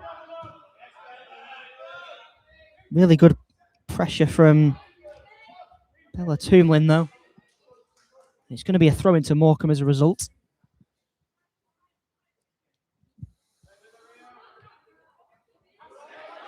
And Long Sands have managed to force a throw in here.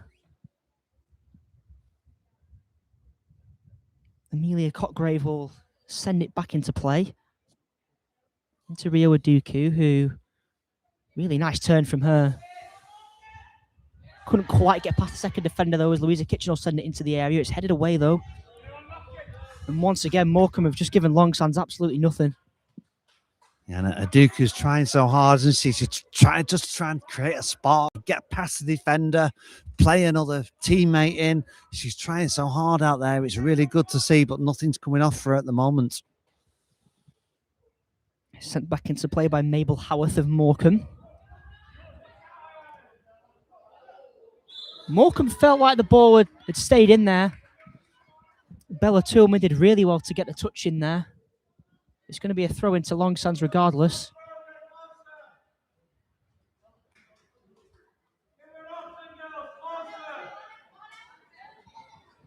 Louisa Kitchen, really well controlled. And then it's sent upfield, and Long Sands, can they just get a grip of the ball? Not quite. Louisa Kitchen will recycle, though, takes one look behind her and then glides forward. It's absolutely fantastic defensive work from Lana Leslie, who's been absolute dynamite down that right-hand side. Yeah, Leslie did really well there. There's no doubt that Kitchen is a big threat with her touch and her vision, and she did really well to get back and shut that down. There's that ball again from Wilson, trying to get Osikowska in. She keeps trying it. Smashed forward by Anderson. It'll bounce in favour of Long Sands. It's sent out towards Kitchen, but the pass is just behind her, and Mabel Howarth's got a chance to run into quite a bit of space here.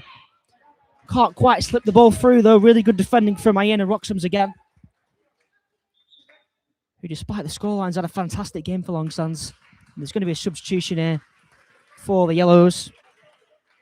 Heidi Boyce is back on up front. That's in place of Jess Smith. And Morecambe are making a change as well.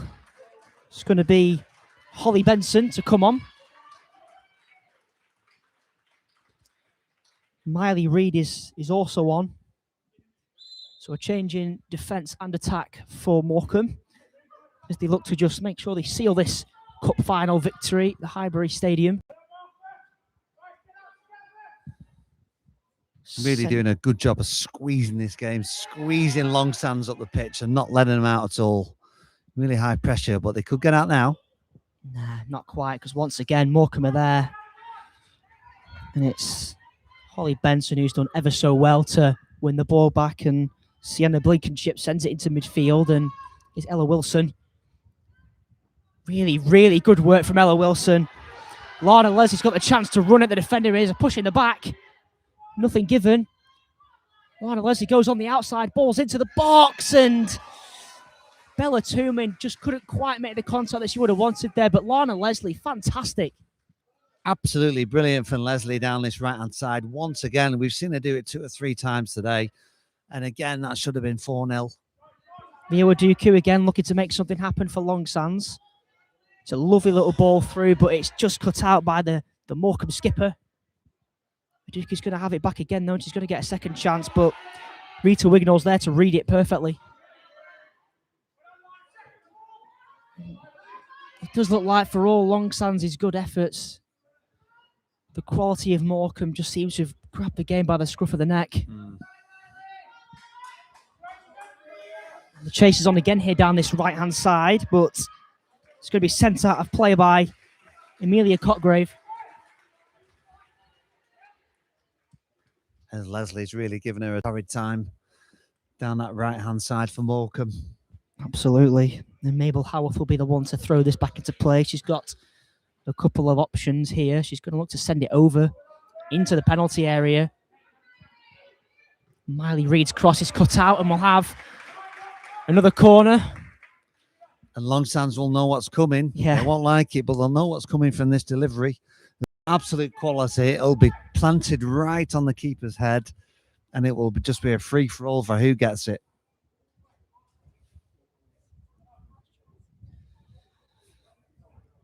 And here comes Ella Wilson now. We've seen a few of those right-footed deliveries, and there's another one. Once again, it's right in there. And how close was that? He'd got the header on it. The goalkeeper came flying out, but Miley Reid just seemed to flick it over the goalkeeper, but it's landed just on the roof of the net. And it looked like another little move from the training ground there. She picked out a teammate with a consummate quality, and it just landed on the very top of the netting, just over the bar. Arsenal, fantastic effort. Arsenal, eat your hearts out. Morecambe girls under 13's corner deliveries have been nothing short of immaculate this game. They certainly have. Now, maybe a chance for Longsands to break here, though, through Heidi Boyce, who's just running onto that one, but Sienna Blinkenship, fantastic defending. And Esme Rhodes will clear the lines of the Shrimps.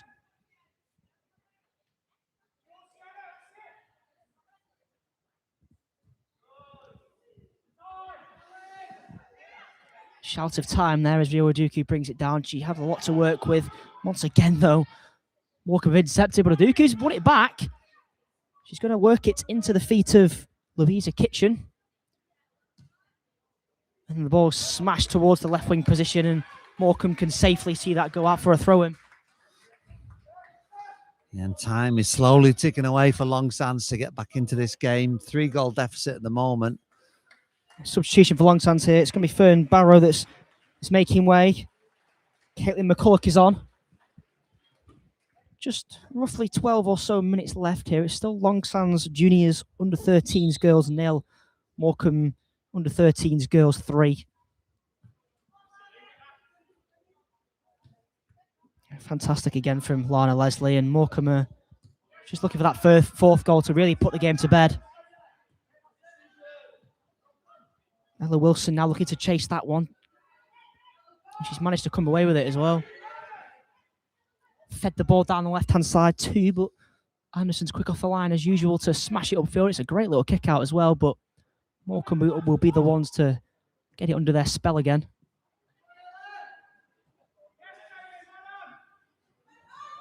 Really nice work there from Longsands, but it's just going to go out of play. And we'll restart with a Morecambe throw. And they're just taking control a little bit, Morecambe. It's Longsands are struggling to even get on the ball. And it's all Morecambe. They're spraying it about. They're switching play. They're really showing their class. Well, here comes Lana Leslie. It's the last sight that Longsands want to see. It is Leslie. Just drags the shot a little bit, but the rebound could be causing problems for Longsands. Not quite. It was a great save from Anderson. It just came out to two Morecambe attackers who both took swipes at it. He couldn't quite get grip on it. There were two Longsands defenders in the way. Leslie again causing absolute mayhem to this Longsands back line. Lofted over by Ella Wilson's going in search of Ella Drinkwater there, but Martha Anderson will claim it. It's a launch into midfield. 10 minutes left now. Getting desperate for Longsands.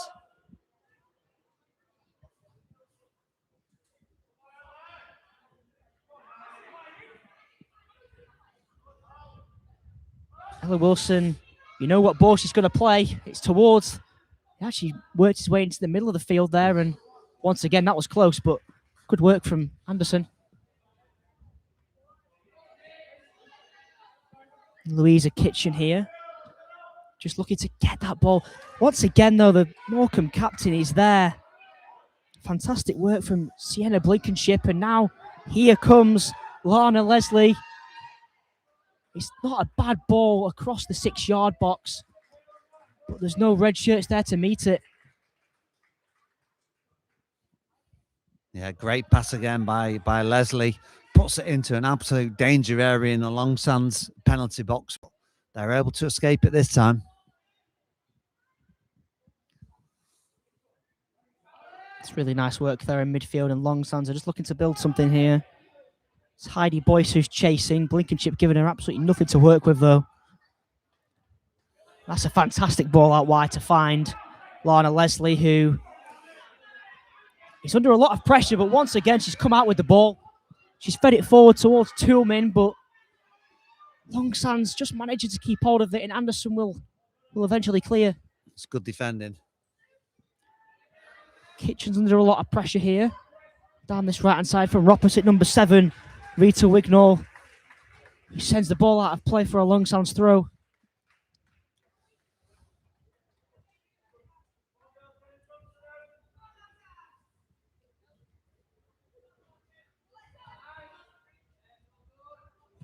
Toulmin's going to send forward the strike partner once again. But it's back to the captain, Sienna Blinkenship. She smashes it, and it's actually a fantastic ball. It's worked its way over to Bella Toulmin, who will take the shot on. Good hands there, though, from Martha Anderson. Great first touch from Toulmin. It was a really awkward ball to control, but she took it in her stride and managed to get a shot off on goal. And that was almost 4-0 to Morecambe. Yeah, you just get the feeling a fourth goal would kill the game more than it already is now.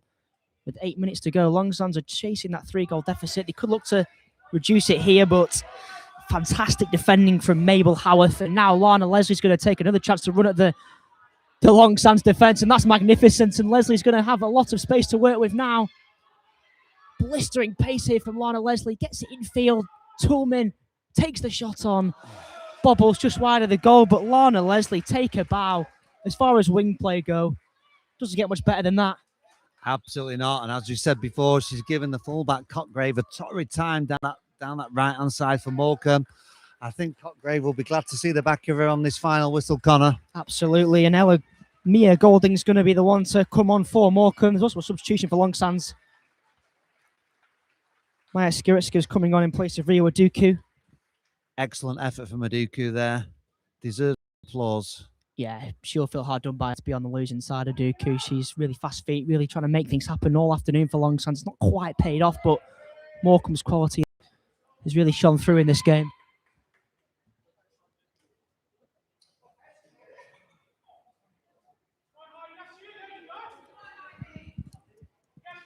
Heidi Boyce just hoping more than anything else that the Longsands player was going to be giving chase to that. Morecambe just comfortably in possession as the game almost seems to fizzle out. And considering how high they were pressing at the start of the second half, the intensity from Longsands has dropped off, and you just feel they're sitting off now, and Morecambe are getting a chance to play and show all their quality today. Yeah, absolutely. Just get the feeling Longsands maybe run out of steam a little bit here, but I think every single one of them Longsands players can leave the field with their heads held high. They've given a great effort, especially in the first half. Nice little turn here from Ella Wilson. Keeps hold of it. Oh, fantastic from Wilson. He gets the ball into the box.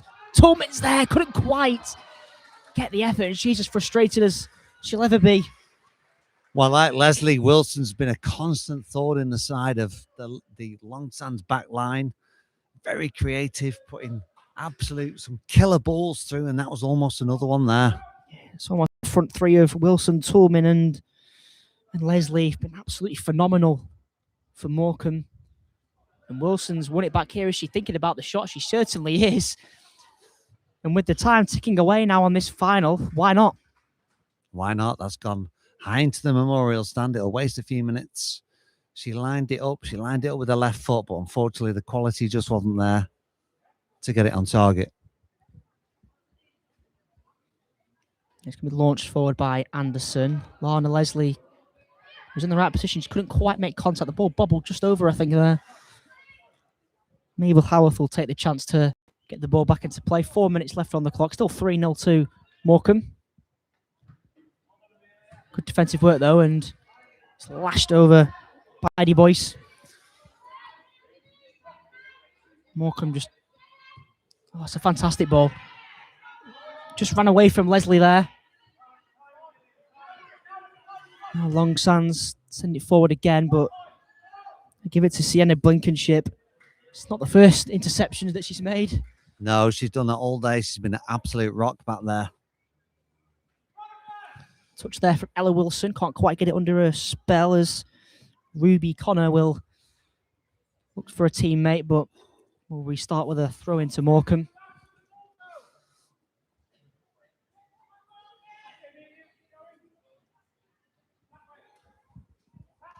Here is Wilson again. Can't quite beat Hannah Kelly. Good defensive work from the Longsands defender.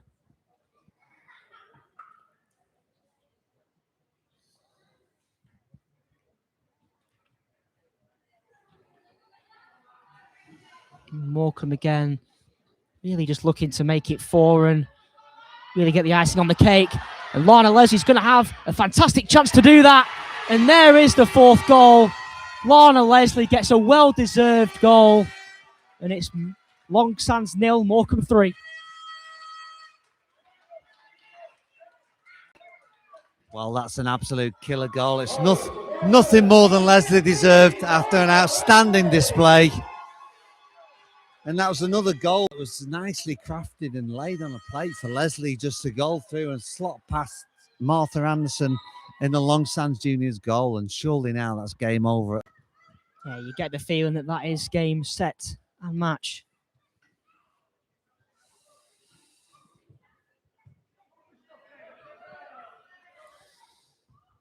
Kitchen, though, it's a fantastic ball. Go in search of the Longsands attacker, but really good hands again from Esme Rhodes.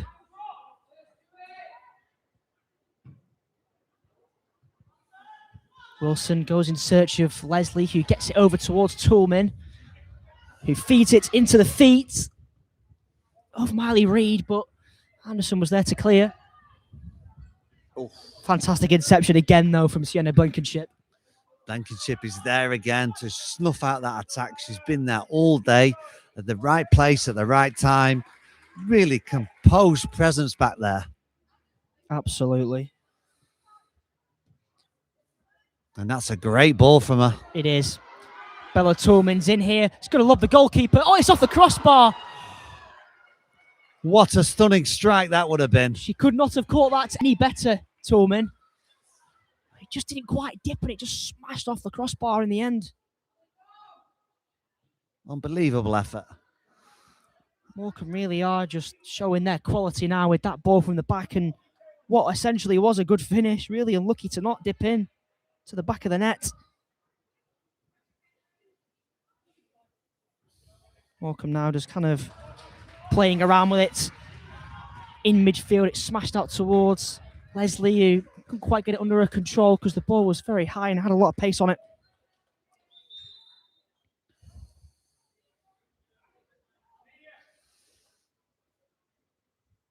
Yeah, there's going to be a substitution here for Longstands in the dying stages here. Beth Simpson is back on. Fair play to all those Longstands players. They've never stopped trying, they've never stopped running. Overall, they've played quite well, but Morecambe have been ruthless. They have. And you're right, Longstands can be nothing but proud of their performance today. They've just run into an absolute steamroller of a team in Morecambe. And the flag's up for offside, and that's surely going to be some of the last action of the game here. Morecambe seconds away from being crowd champions of this under-13s cup final here at the Highbury Stadium. It's a fantastic achievement for these girls. Come to a cup final, play like this. Doesn't get much better than that. Longstands again, though, they're not giving up. Heidi Boyce plays it out wide. Flicked forwards. Boyce maybe just get a chance here to reduce the deficit. No, because it's good work in the end from Esme Rhodes and Blankenship combined brilliantly to deal with a really awkward ball. Yeah, even then, Blankenship in the last minute, 4-0 up, she's still there, doing a sterling defensive job. The shot will come in, but Esme Rhodes will dive on that goal mouth, and there goes the full-time whistle. Morecambe FC are worthy winners here at the Highbury Stadium. Commiserations to Longstands, who put up a fantastic fight in the end, but Morecambe were brilliant all afternoon. Fantastic display by Morecambe, showed their skill, their power, their quality. It's really a tough on Longstands. They showed up today. They did put in a good performance despite the scoreline telling another story. There's a couple of players in Longstands' team that didn't really deserve to be on the losing side today, but that's the way football goes sometimes. Finals can sometimes go this way. Unfortunately for Longstands, I thought Morecambe were on just on another level and certainly put their chances away. Yeah, it's never nice to be on the losing side in a final, but someone's got to do it. Someone's got to be the winner, and Morecambe were outstanding from the first minute. Sustained a lot of Longstands pressure in the opening 20 or so minutes, but once they got going, they got going. And the scenes of upset there just show the commitment that the Longstands team put into this game. I'm sure they came here full of hope, thinking they were going to take the cup home. They gave it their all, but as you said, unfortunately, it wasn't to be today, with Morecambe showing their absolute quality, particularly from those corners that cause all kinds of trouble for Longstands. And that is that. Thank you for joining us for this cup final. It's finished here at the Highbury Stadium. Longstands juniors under 13s girls 0, Morecambe girls under 13s 4. Let's hear it for both teams.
Okay, on to our presentation. Your first presentation is your match officials team. Referee Ian Tarpey, assistant referees Charlie McIntyre, Scott Park, and Steve Smith.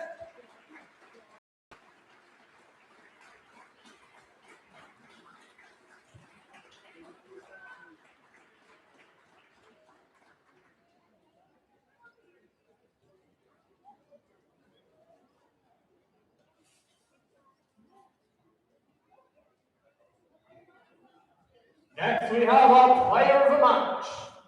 Your player of the match today goes to Morecambe Girls, number 15, Lana Leslie.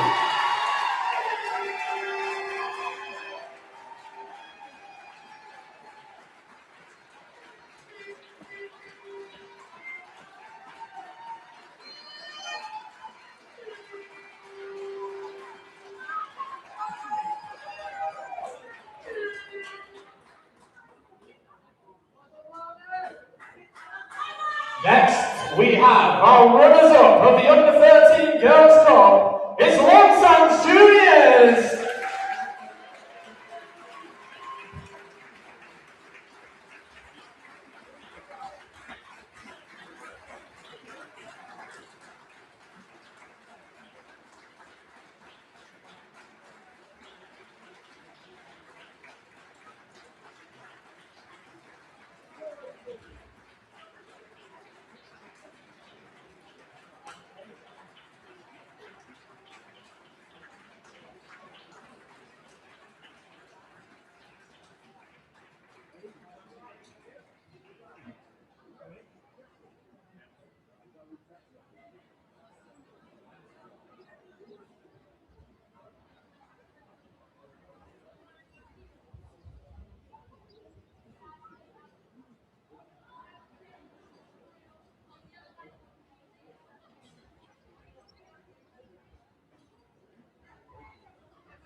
And last but certainly not least, your winners of the Under-13 Girls Cup is Morecambe Girls.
Now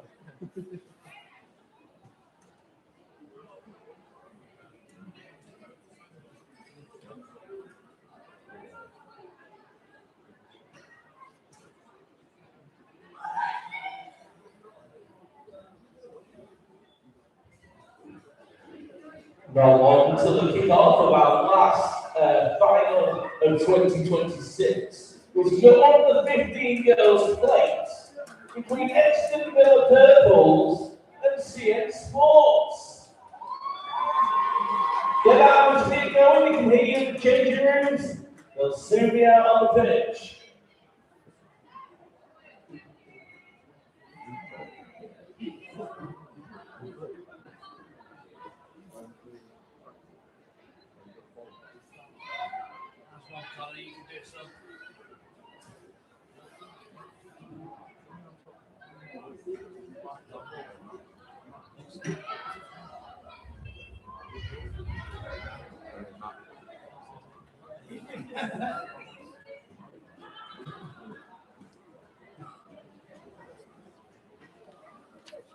That game was, I'm so mad. All my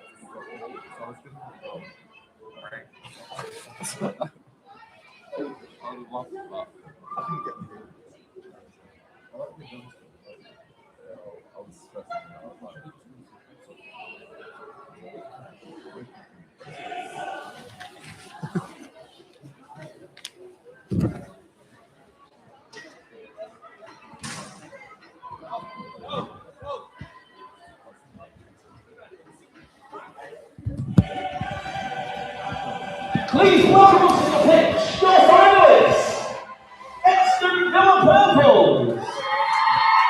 Hello, everybody, and welcome to the Under 15s Girls Plate. It's the final of the day here at Highbury Stadium, the home of Fleetwood Town.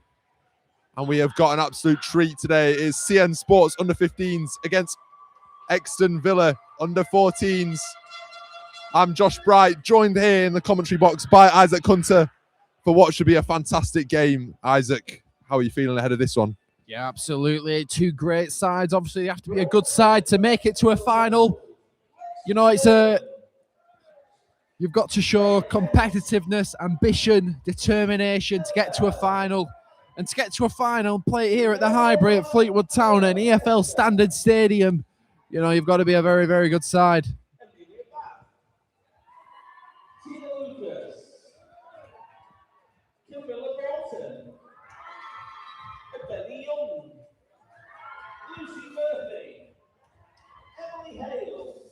Exton Villa in the purple with manager Mark Gillibrand.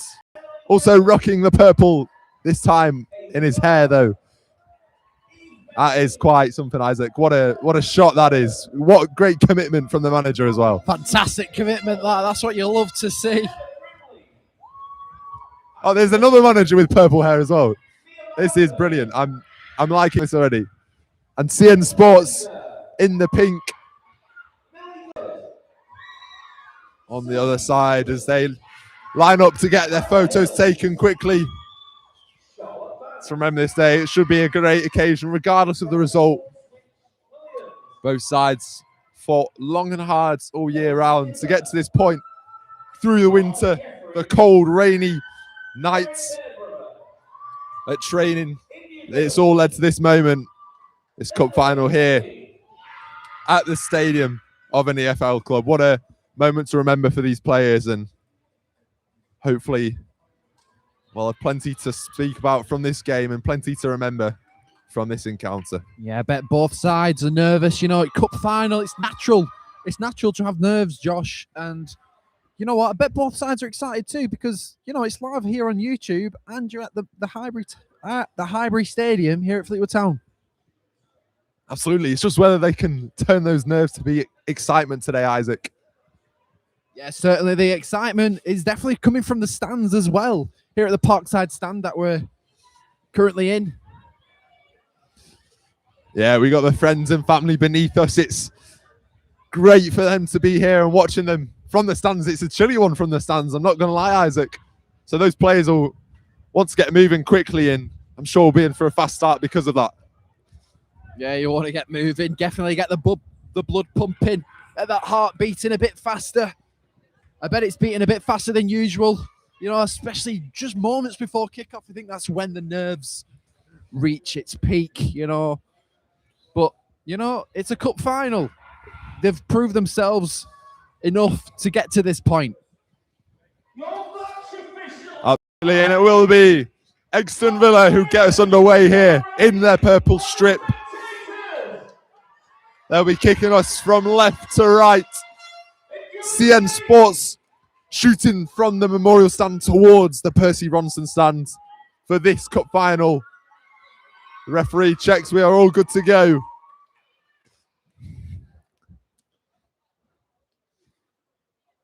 And the whistle means we are underway here for the under-15s girls plate.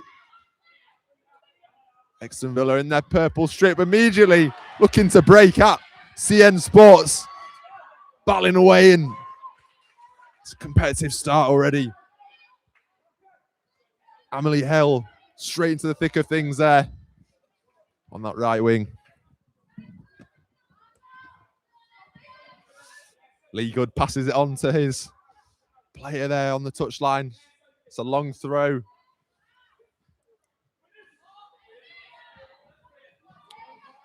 Few battles already. Ball will now break for Ebony Young. The Young looking for that ball out wide, unsuccessfully though. Thea Linkerter on the ball. It's a long one, which will go all the way through to the goalkeeper, Lexi Jordan, in between the sticks today. And she looks long for Ebony Young up front.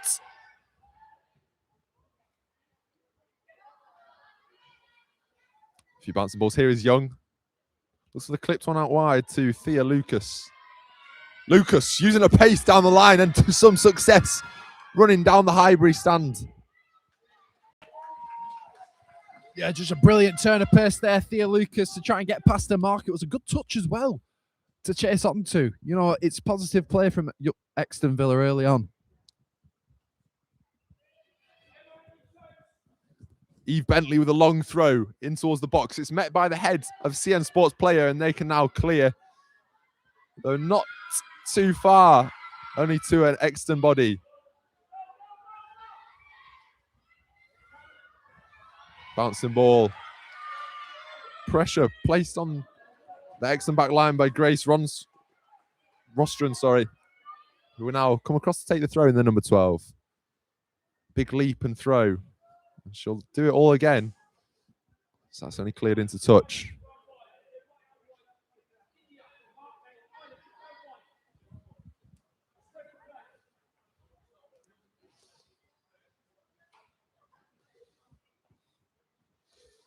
Ball into the middle from Rostron.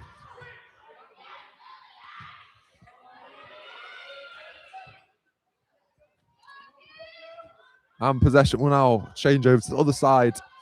CN Sports just having a throw in. I think, yeah, just cagey opening few minutes or so, as you'd expect in a cup final, just trying to work each other out. A few battles here and there. Sometimes these games are just about winning your duels, Isaac. Yeah, I couldn't agree more. It's individual brilliance might be the difference between these two sides today. Searching ball out wide for Exton number 10, which will find Amelia Hale. Amelia Hale falls down on the floor, loses the foot a little bit, and it's a ball into the middle from Camilla Morton. But nobody can get on the end of it. Emma Brimley with a long searching kick.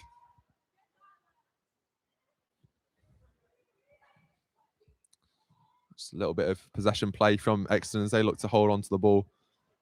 Take the sting out of the game. Again, it's just found into touch and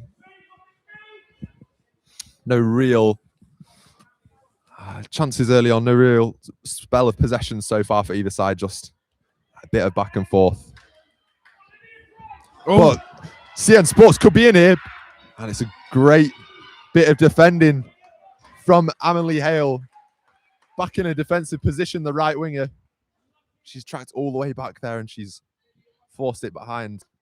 And the ball to sail over the goal into the Percy Ronson stand for a goal kick.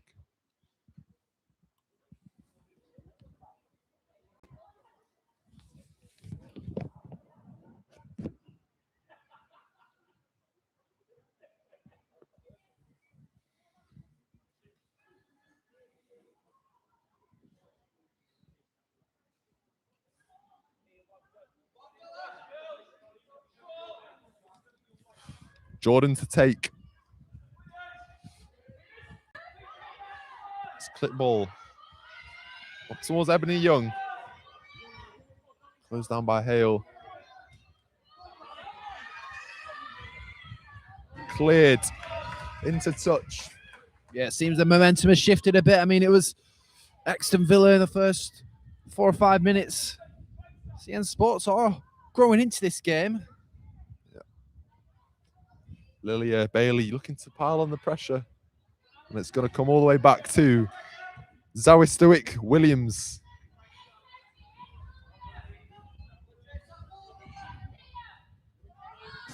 Thea looking to keep it in play, but she's unable to do so.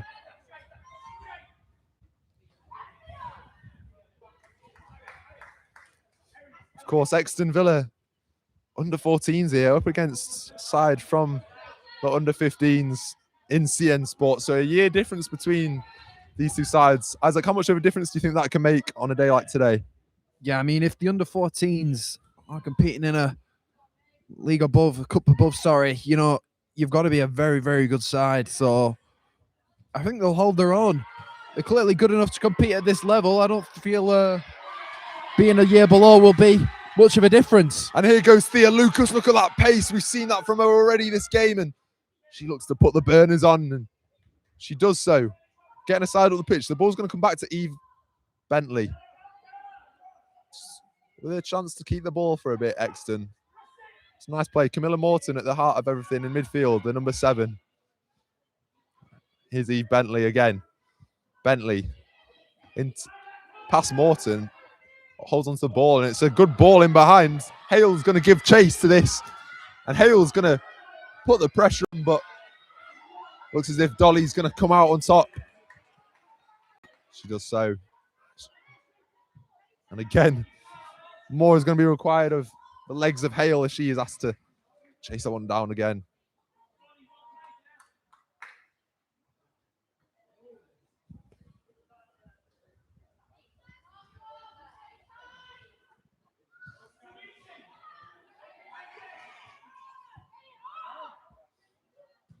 Strong tackle in there from Morton. Morton again, battling away. Here goes the number 7 now. Bit of pressure on CN Sports. They've got to clear their lines. It's going to be picked up by Thea Lucas, though. Can she use that pace on that side? She can't in this instance as her attack is nullified. And here's Morton again.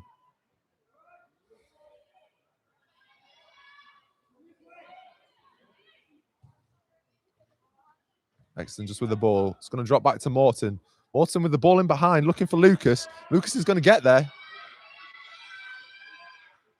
And just runs the ball out of play. I think she had a little bit more time than she thought there, the winger. But it's still a really promising play. And good link up between Morton in the middle of the park there. Yeah, it just seems Camilla Morton and Thea Lucas for Exton Villa are the players to watch, you know. Camilla Morton in that midfield, being in that engine room, you can see her work rate and her intensity is quite impressive. And obviously we're seeing Thea Lucas's pace down that left flank. You know, I feel like she can cause trouble for that CN Sports back line.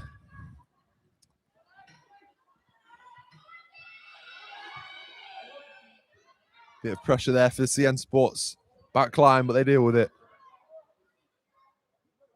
Rostrom with the throw. It's going to find its way into the middle. Here is Young. Young down the line for Hale, and her touch is just a bit too heavy. Yeah, and just on that, Isaac, I think Camilla Morton, she's really trying to settle this game down. You can see when she gets the ball, she just wants to maybe do a few bounce passes, a few 1-2s with her teammates and just keep a hold of the ball. And that's what you need in a cup final like this, where the ball can ping pong around. Here is Young though. She could be in. Her effort is just blocked. Isla Hills. Here's Rostron. Rostron plays it through. It's going to be a long distance effort. And that's catching practice for the keeper. Eve Bentley with the long range effort. It's equalled by Emma Brimley in the CN Sports goal.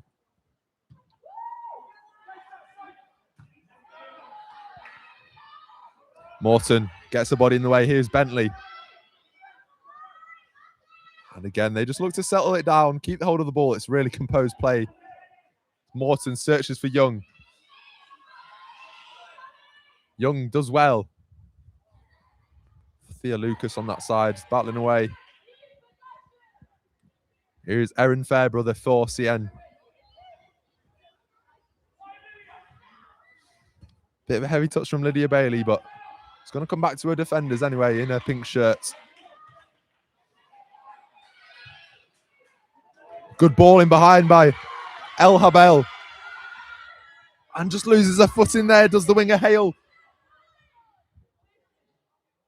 Well, that's going to be a corner ball, the first of the game, in front of the memorial stand. Yeah, we'll just see how good Exton Villa are from set pieces. You know, they've got quite some top players that they can offer with the likes of Emma Hale and Grace Rostron, sorry. Let's just hope Exton Villa have that quality in front of goal as well. It's going to be an outswinger into the box. Comes off a CN Sports foot first. And they might be able to break here. Here comes Dolly. Dolly looking to use that pace. She's going to run out of room, but Sophie Sutcliffe has space. And it's a lovely ball out What wide. a ball. Oh, and just caught the heels there of the winger.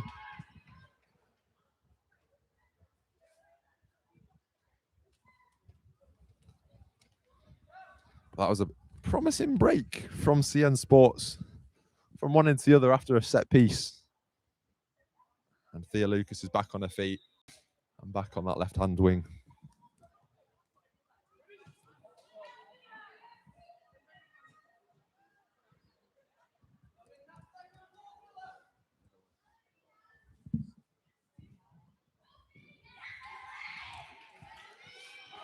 CN Sports now with a bit of space to break.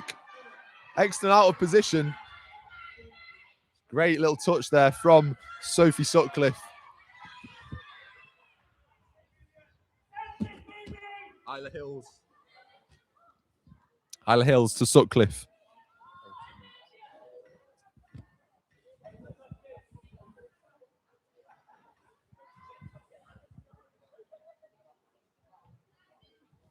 And that is no nonsense from the CN Sports player.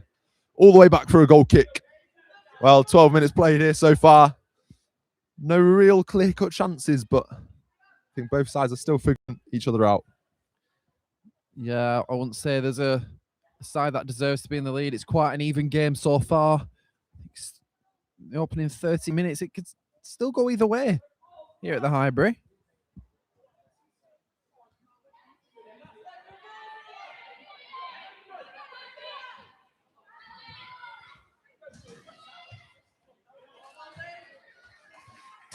El Habel not taking any chances at the back. Across comes Dolly for the throw. It's a long one, brought down by Thea Linklater. Linking up play well there. But here come Exton, and the pace of Thea Lucas is going to put pressure on her number 6 counterpart. But Millie Good. Oh, I thought she came out on top, but not quite into Young. Dolly looks to clear, and it'll be up to Mia Malcolm to do so now, and she does brilliantly. That's so composed, under pressure, just to knock it past Amelie Hale.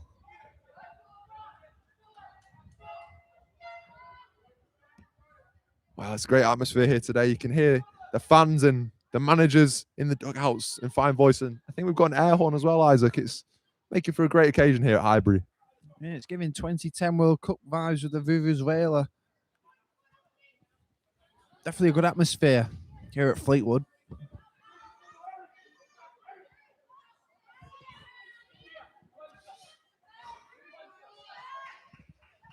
Yeah, this ground normally bouncing with EFL fans during the regular season, and it's played host to a number of finals here in the Coulton Cup across the week, and this is the last game that we will see here from this year's competition. And here comes Young.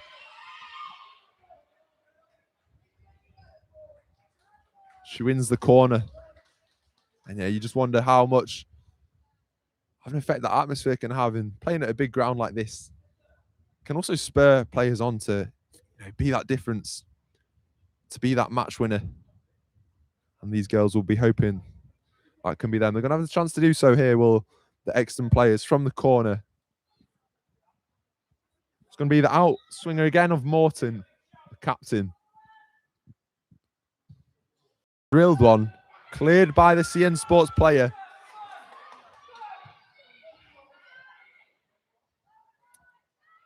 Here is Rostron, plays it along the floor, but it's going to break for CN Sports. Good battling away, fair challenges from both players. And Eve Bentley does really well to get back in there, and she just hooks one down the line, which Rostron will give chase to. Rostron putting her under pressure, and no nonsense again from the back line. Yeah, fantastic battling from Eve Bentley there to win the ball back for her side. It's fantastic work rate, learning from her counterpart, Camilla Morton, in the engine room. Yeah, they're looking a really impressive combination in the middle so far. They've certainly got the legs, and you can see they've got the understanding between each other as well. Really good chemistry, and I'm sure that's a big part of why Exton have got to this stage in the final. I mean, Josh, do you think, because the pitch is quite big, working this hard, only 16 minutes in, do you think this will burn them out? I think they'll manage it. The managers, I'm sure, in Mark Gillibrand, Kevin and Stuart Topping, two of which with their purple dyed hair down there, they'll have had this in mind, and they'll know the levels of their players. So I think, yes, it is a big pitch, but also the adrenaline of the occasion, Isaac, I think can carry you through in these moments where you may be feeling tired. Just the fact you're playing in front of a crowd at a big stadium can just give you that extra 1%, which can be so crucial on a day like today. Yeah, I think, the roll-on, roll-off subs as well will play a key part. I'm not expecting Camilla Morton or Eve Bentley to play the full 80 minutes today, but, they're showing great signs. Here's Bentley from distance, almost right on cue. But the midfielder just kills it wide towards the advertising boards and away from the goal. But it's a great effort from the number 16 and first real sight of goal in this game.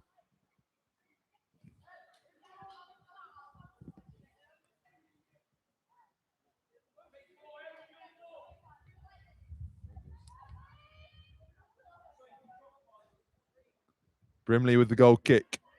It's going to be intercepted by Rostron. It's still going to drop for a CN Sports player. Strong running in behind now from Sophie Sutcliffe, leading the line. And she manages to get her side up the pitch for a throw-in. Thea Linklater, can she create some sort of link up here? Linklater battling away with Morton. Morton comes out on top, and Morton looks long, picked up by Dolly. Dolly with a nice ball inside to Erin Fairbrother, who just plays it back to the right back, but that's a bit of a loose touch. She gets away with it though, does India Dawson. Although now she's exposed, and here comes Thea Lucas. Little 1-2 with Young maybe. Still going to break for Thea Lucas.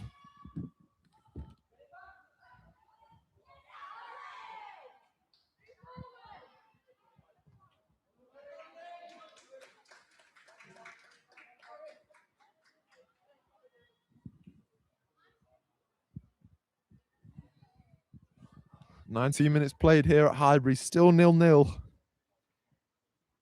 For those of you who are joining us, this is the final of today. And what's been a set of great games, but this is possibly the pick of the bunch. We've got some great talent out here on show, and here is one of them, Thea Lucas. Can she use that pace? Oh, but the referee calls it back for a handball.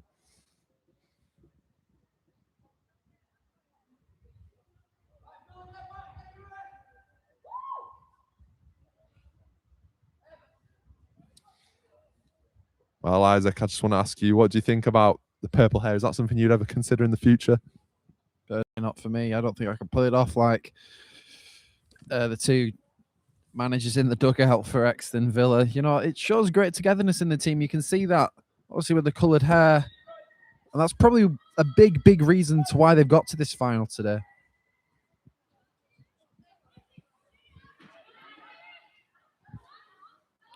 Rostron looking to charge down on goal. It's going to play back to the keeper, Brimley, who's under pressure from Young. Here's Rostron again.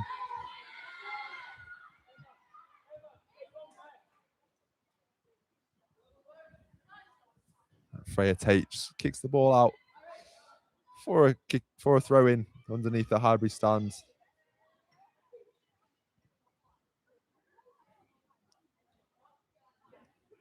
Thrown into the middle of the park. Rostron is there. And Annie Lloyd is going to come under some pressure. Plays it back to a keeper calmly. Brimley does really well to clear it. And Dolly will give chase.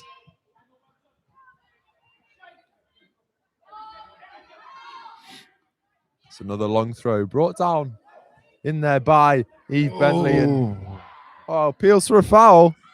The referee is having none of that. And it's a throw-in nevertheless for the side in purple. But you sense this one is going to be a battle. It's going to take a moment of brilliance to maybe unlock these defences from what we've seen so far.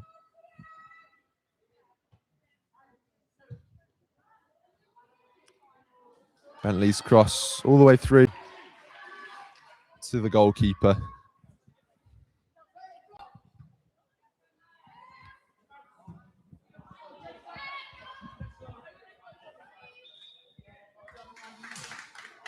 Al Habel adjudged to have caught Sophie Sutcliffe in there. And the number 7 rises to her feet. She's okay to carry on and just be a free kick. Just about in line with the edge of the centre circle in Exton's half. I think Lilia Bailey is going to come across to take this.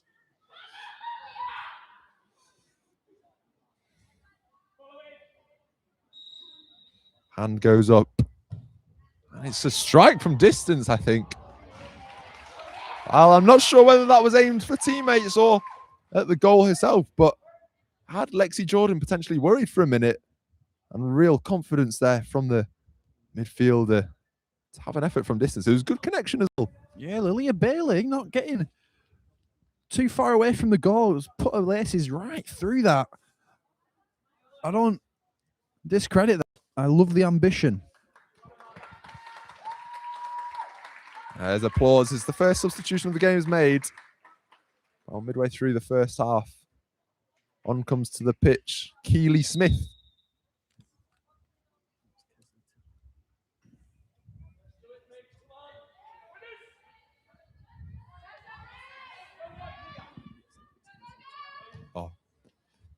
Kesley Tipper on the pitch, sorry, that was for CN Sports. She's in the box now. Can she be picked out by a teammate? No, she can't, and it goes out for a goal kick.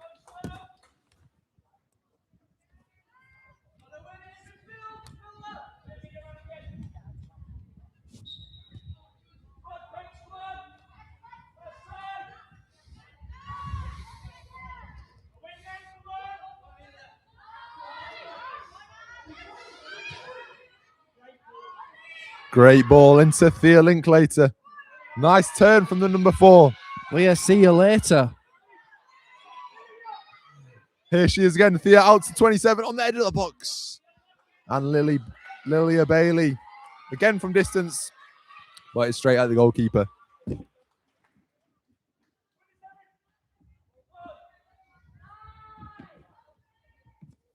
Linklater will come away with the ball here on the left-hand side. Whipped ball in and safe hands there from That was really important because there was pink bodies rushing onto that one.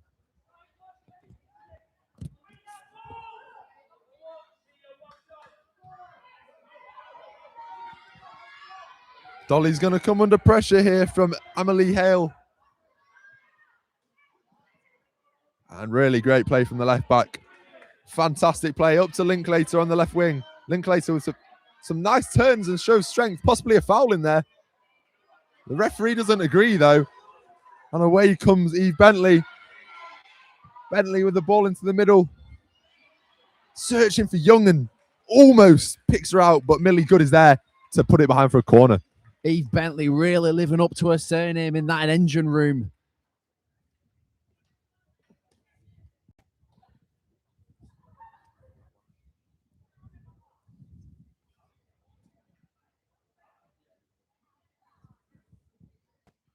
Yeah, here comes Eve Bentley for the corner. She's looking to bend one in to the middle, searching for a teammate. It's going to be an outswinger. Curves into Morton.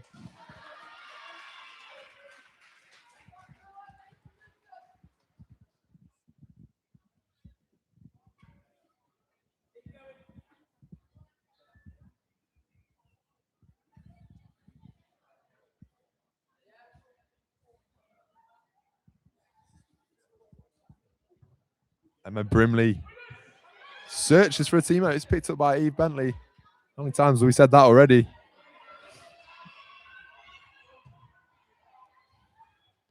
Wow, a bit of ping pong in the middle. Back and forth. Neither side wants to set on the ball, but Eve Bentley with a lovely turn. And then number 16 just looking for Young in there. But that was a lovely bit of brilliance in the middle. A bit of composure from the midfielder. Yeah, she brings that calmness to Exton Villa.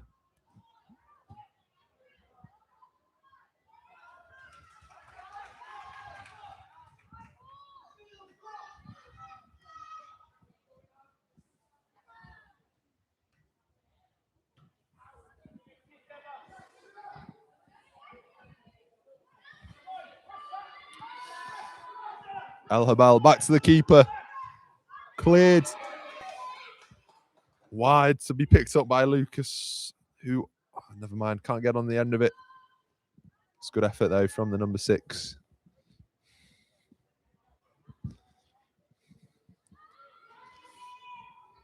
And seeing Sports looking to just build a bit of possession, but it's so unsettling for them in that middle of the park with a strong midfield 3, all in purple, of Morton, Bentley, and Rostron.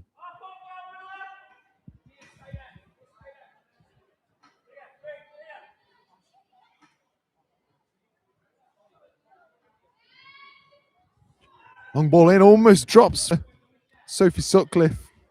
Here's Dolly. The searching ball from Dolly. Here is Sutcliffe. Nice idea with the turn. Bailey now. Back to the centre-back, who just go long straight away.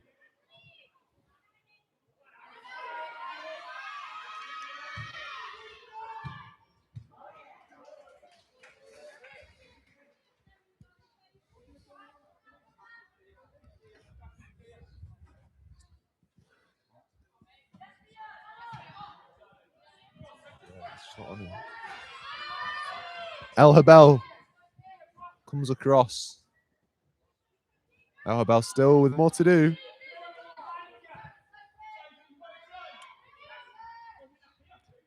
Linklater picks up the loose pass. Good idea to turn aside, but Morton's there to read that and simply play it back to the goalkeeper. Millie Goods will lose out to her number 6 counterpart, Thea Lucas, who will win aside a throw in which Freya Tate is going to take just on halfway.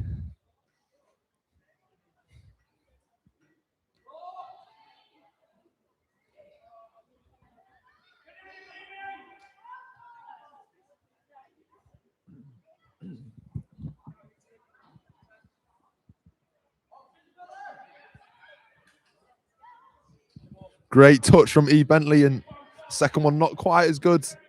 Morton there comes across and helps the midfield partner. Linklater under pressure. In need of help from teammates. She gets that from Dolly, but Amelie Hale there again. And it's the story that we've seen from this first half, just both sides really cancelling each other out, wherever that may be on the pitch.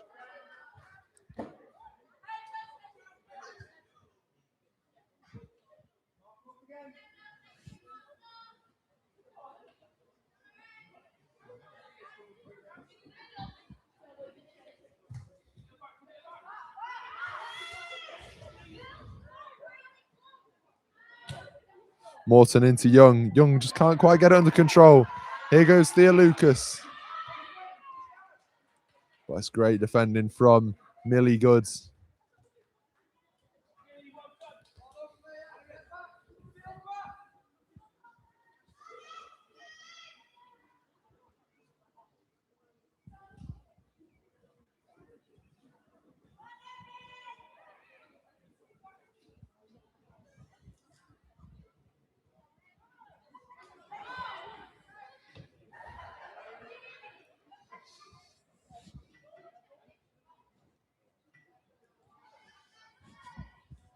Strong defending again.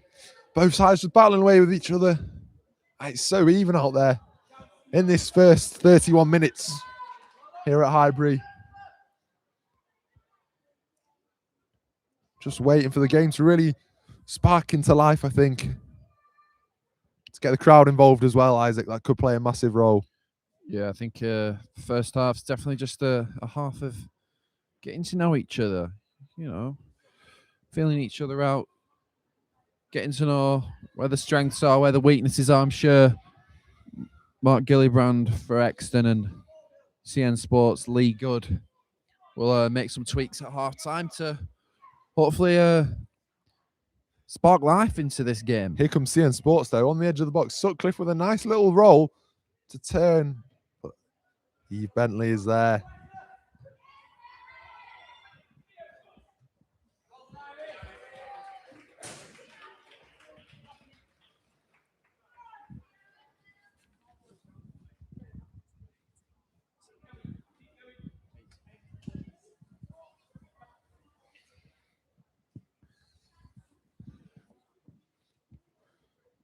Throw in into the middle. Sutcliffe is going to try and keep it in. She does do brilliantly. She's alive to that. My side will have another throw.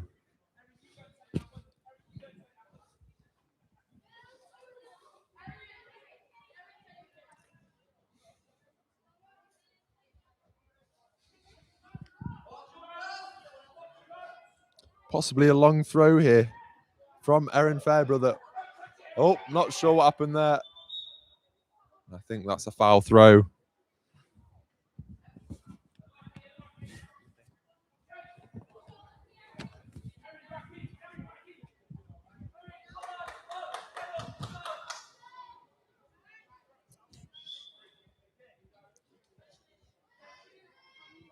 Big encouragement from Lee Good and Ian Dawson on the touchline for CN Sports. Isaac, can they say it's been a good half so far? No, I'll be honest, it's been a bit like this weather, a bit dull so far. Hopefully the sunshine will come out in the second half.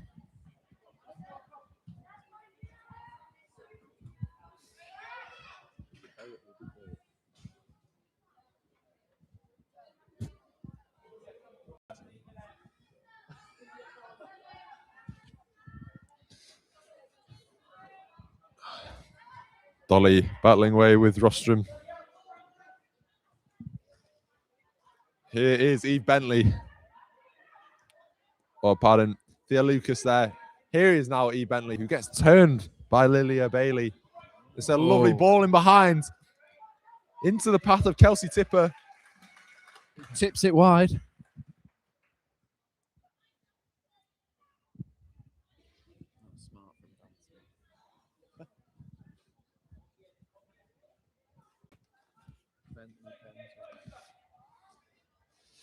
Mia Malcolm lurks on the edge of the box. The number 3 might want to come across now, and she does.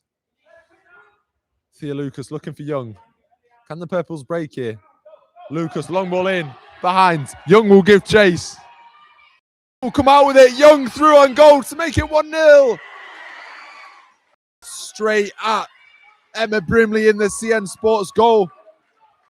And that is the best chance of the game so far. Yeah, what a for Young. fantastic run from a Benny Young. She was in there, just positive signs is that Exton have found a way in there, and maybe they can help penetrate that weakness of CN Sports. Getting behind, it's really, really good signs from Exton, though. Hopefully they can carry this on. A goal before the first half ends will be key going into that team talk with Mark Gillibrand.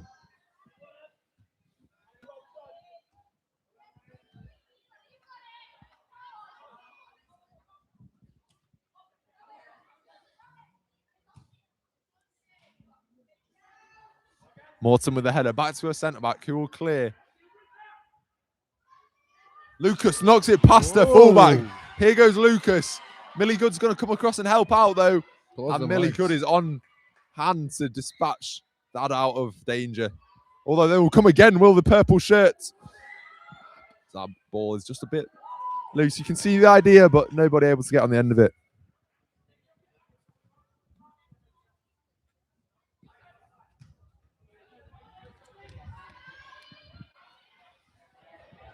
Hale will chase. And Hale will win, but it goes out for a goal kick.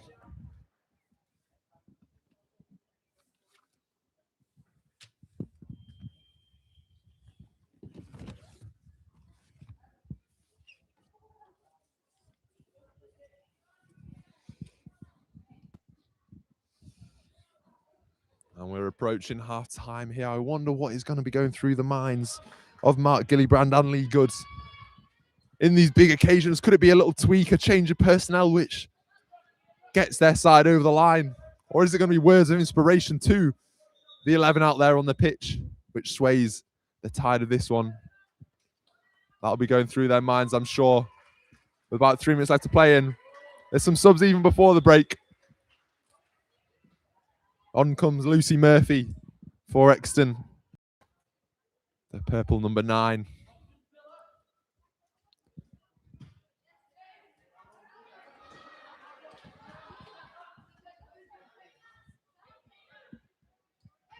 Morton, back-to-back headers. I think that one goes down the tunnel.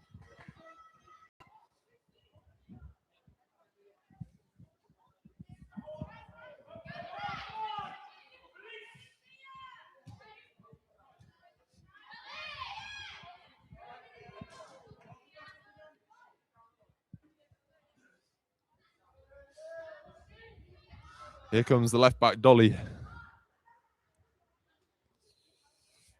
Dolly's going to launch one down the line. But again, Morton's there. Just won everything that's come away today.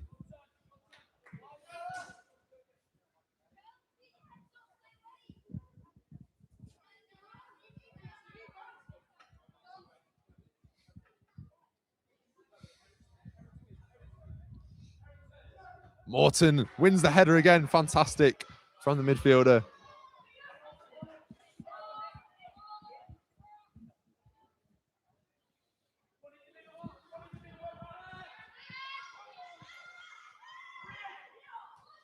Here goes Young. It's going to come across to Lucas, the number 6. Ball into the middle. Young gets on the end of it. And almost comes to something for Exton. But now here goes Dolly. No dilly-dallying from Dolly as she looks to get down the other end.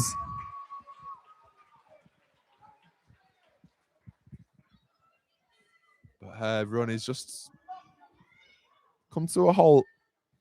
Just near the dugout. It's going to be another Exton throw. Pushing the last minute of normal time. Not sure how much there will be to be added on after today.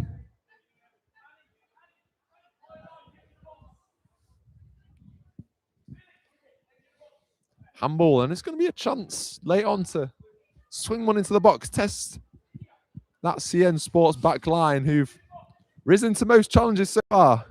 Across comes Eve Bentley. Yeah, she's performed brilliantly this first half. I wonder, Josh, if Mark Gilliban might sub her off. Eve Bentley straight out the goal, and it's a bouncing one which is judged well by Emma Brimley.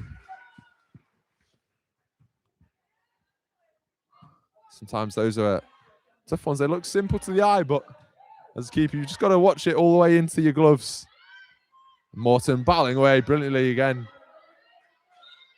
And the referee calls that first half to an end with his whistle. It's been a cagey game where both sides are still working each other out, but it's finally poised at 0-0 with 40 minutes left to play here at Highbury.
Hello, we're about to get back underway in the second half of this cup final here at Fleetwood Town at the Highbury. It's 0-0 here between Exton Villa under 14 purples and CN Sports under 15 girls. There's been a few chances, but nothing to write home about in the first half. I'm your lead commentator for this half, Isaac Hunter. I'm joined with Josh Bright. Josh, what is your evaluation of that first half? I think it's a half where defences have come out on top. It's been a bit of scrappy as we've seen already in the second half, just getting the ball and clearing it. And, you know, you can see why in a cup final, you don't want to make a mistake. But, yeah, I think it's definitely been a cagey one. And both sides are just trying to work each other out still. But there's probably the best chance of the game falling to Ebony Young of Exton. Yeah. Unable to dispatch. It's a great save in fairness. Yeah, great save from Emma Brimley. What do you think Gillibrand for Exton and Lee Good, CN Sports, has said to their team at half time? Yeah, I think it would be an interesting team talk for both managers. I think they'll be saying to, just keep compact at the back as they have been doing, but maybe just have that moment of composure in the middle. Can you get your head up? Can you pick a pass and find a teammate? And maybe it's going to take a moment like that, a moment of individual brilliance to undo the opposing defence for either side, because, yeah, both defences have been really, really stalwart all game. Here come CN Sports. So wide, the chase is on. Exton come out on top. She keeps it in play, but does eventually go out.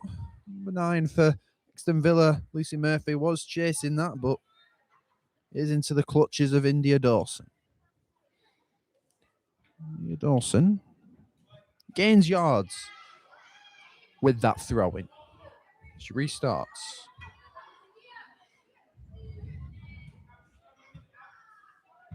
Can it break for either side? Perhaps usually when a goal goes in, the game starts to snowball and chaos starts to break loose. Dolly now. Dolly powering her way through. She's got options ahead of her with Sophie Sutcliffe. She's still going.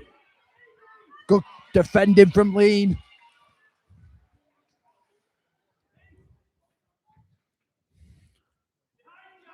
(27)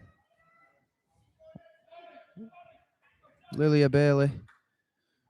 There's a throw in. It's back and forth in possession. Chance for Exton to counter-attack. Thea Lucas tries to nip past the marker. Well, Isaac, I'm not sure whether it's tactical or simply coincidence, but Thea Lucas has gone onto that right-hand side. Obviously, she started on that left side in the first half and looks as though there might be a little bit of a change in shape. Maybe try her up against Dolly. Lucy Murphy on the left now for Exton. Might be that it's Murphy's favourite position on the left, and this was always the plan. But yeah, Lucas having a change of sides and maybe will bring about a change in fortunes for Exton. Yeah, perhaps instead of cutting in on that right foot, perhaps to whip one in instead. Out for a throw-in. Towards the line, Thea Lucas chests it. Leah Bailey hoists it up. It's Kesley Tipper. Back for India Dawson. She puts it in the air. It's hanging. Exton burst through with it though.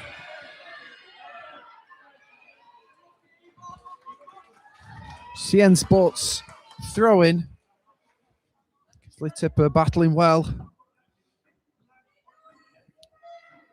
For any new viewers watching, Exton Villa are in the purple kit. CN Sports are in the pink kit. And it's currently 0-0 here at the Highbury with 45 minutes on the clock. A chance now, and it's into the hands of Lexi Jordan. 0-0 into the second half, 5 minutes in. Yeah, really bright play there. Down that right-hand side from Sophie Sutcliffe. She's looked really bright for CN Sports. And I feel like if anything's going to come from this game, for the side in light pink. It's going to be through her. She showed some nice turns and composure at times, and that was a really menacing ball, but just unable to get anyone in the middle on the end of it.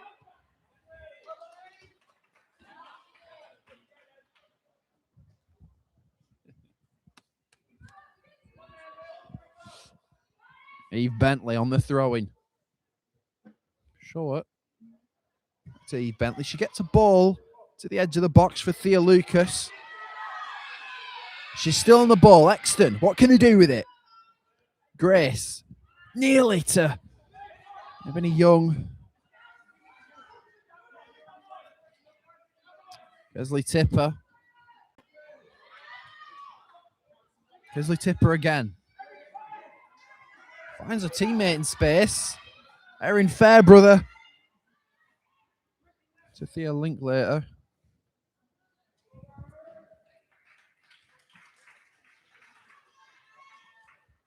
Out for a throw-in at the Highbury stand. Just at the halfway line.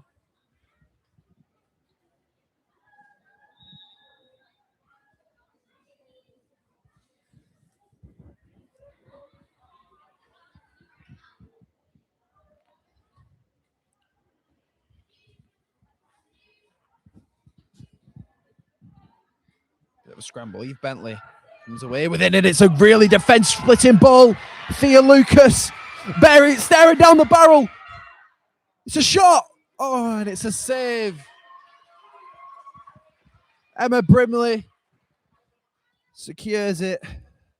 It's two huge chances now that Exton Villa have had. Go on, Josh. Well, again, it's those balls in behind, and hang on a minute. Here comes Sophia Sutcliffe. Shoots. Sorry, Isaac, as I was saying, it's those balls in behind every time which are causing problems for the defence. Bentley splitting the defence open, and Lucas with a pace. You thought that was almost a certain goal, but I think it's just the angle was too wide and she didn't quite get the connection that she was hoping for. But we saw it in the first half with the chance for Young, and again now in the second half. So we've about 7 minutes played of this second half.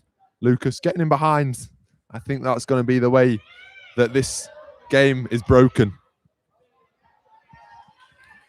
Pushing forward now. CN Sports. Sophie Sutcliffe. His cross is just a bit wayward.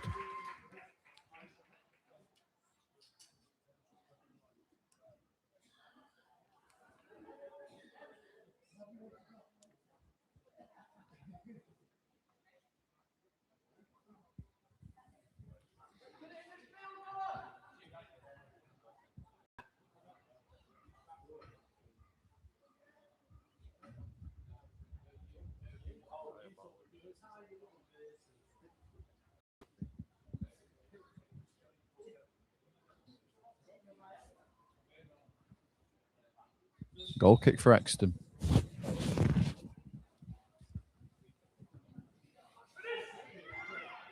Forward. Exton deal with it under a bit of pressure.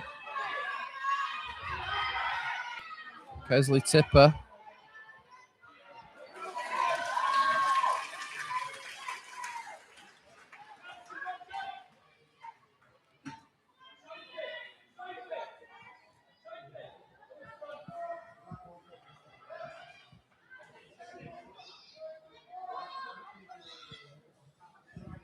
Corner ball. And CN Sports capitalise on a set piece. Dead ball specialist steps up. In swinger. Can a CN Sports body meet it? Likes of Erin Fairbrother was there. Couldn't quite get it to her feet to let a shot off. Played away. Can Exton Villa counter-attack now? It's Ebony Young. Halted by Millie Good.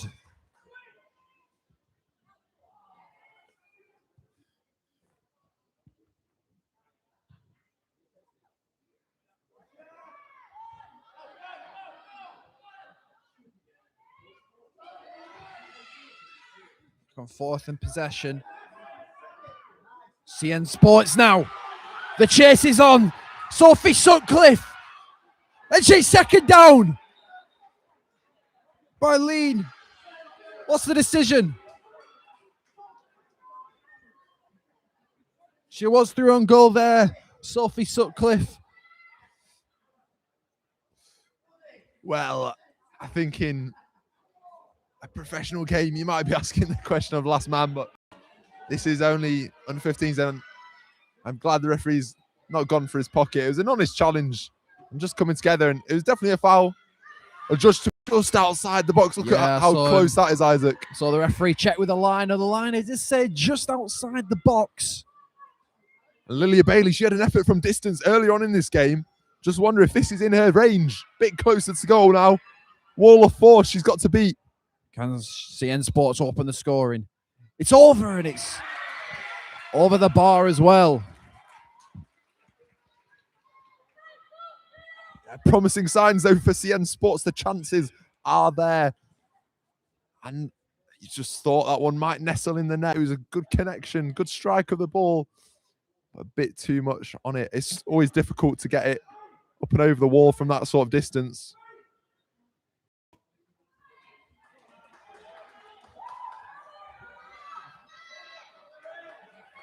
Substitution. CN Sports, Isla Hills coming on the pitch.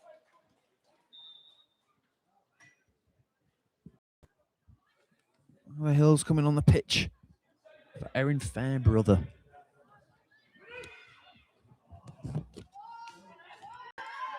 Ebony Young. Eve Bentley dinks one over the top. The chase is on. Thea Lucas versus Mia Malcolm. Thea Lucas, a chance to make it 1-0. And she does!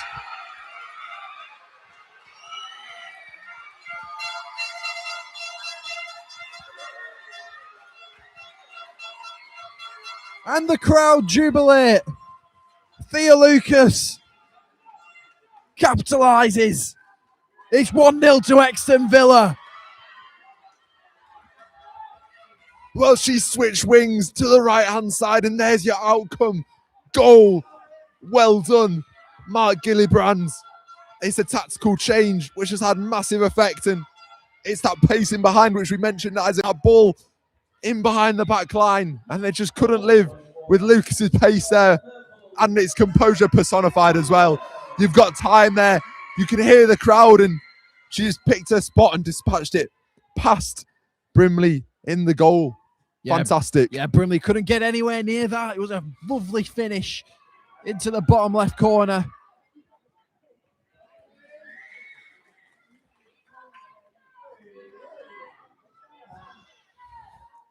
I think you have to say, as much as CN Sports have been bright this half, that's probably deserved that goal. We've seen two of the best chances of the game fall to a purple shirt. See Young in the first half, and Thea Lucas had one earlier on in this second half. Now here they come again, looking to make it 2. Grace now showing that she's got pace as well. On the floor. CN Sports, what can they do? Eve Bentley wins it back. How many times have I said that this afternoon? Ball for Grace Rostron to chase on to. Swept up by Annie Lloyd. Out for a Exton throw in.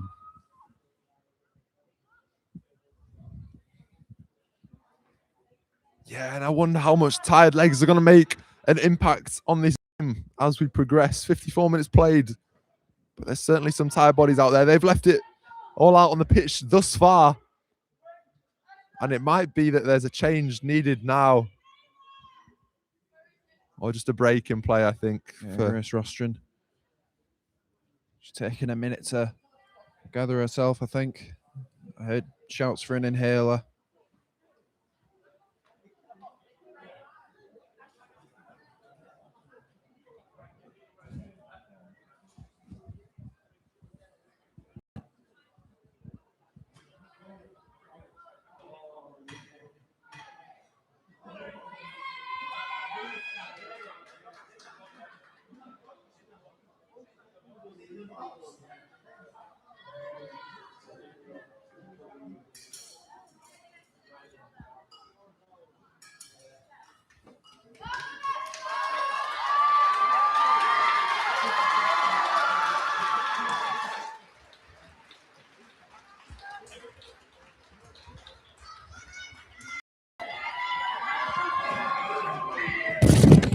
On comes Esther.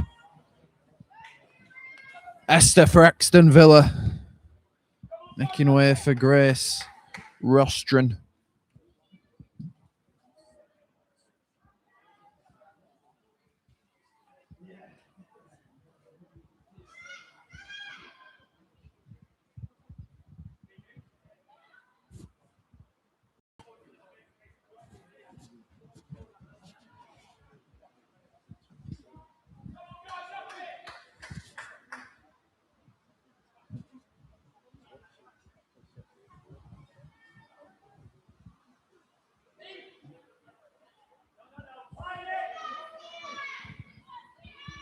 Esther. Well, I think the rain's coming down now. It's going to make entertaining end to this game. The ball slipping about. It's going to make it tough for the keepers as well. Pressure for Freya Tate.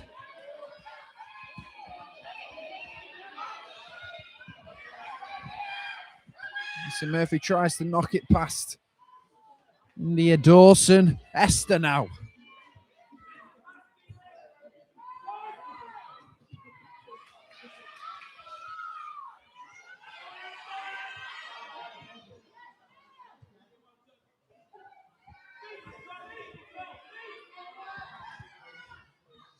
Erin Fairbrother to Isla Hills. Isla Hills tries to feed in Linkletter.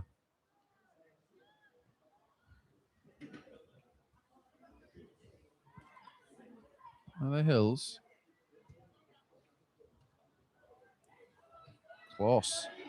It's picking out that target girl up top. CN Sports deal with it. Kesley Tipper. Good battling from Exton Villa. Lucy Murphy marching down this left-hand side.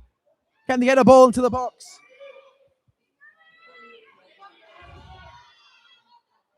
Oh, it's a lovely touch down from Camilla Morton to feed in Lucy Murphy now. Out for a corner kick for Exton Villa.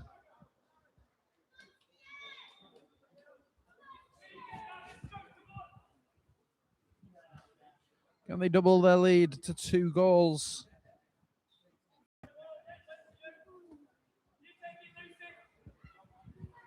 It's not a corner kick. Well, it was quite blatant from where I was sitting, but the ref has a better view than me. Goal kick. Oh no, free kick. Must have been an offside or a foul in that build-up. Free kick. CN Sports. Goes to Exton player Thea Lucas. Tries to shift past her opponent. CN Sports come away with it. Not a bad ball. Kesley Tipper to get on to. Kesley Tipper.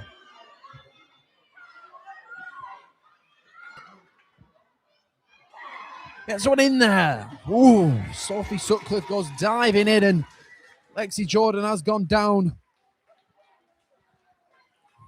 Yeah, that's brave goalkeeping from Jordan. She dived at the feet of Sutcliffe, and it's always going to be one of those where you're going to get to the ball, but it's going to come at a cost, and that was crucial defending.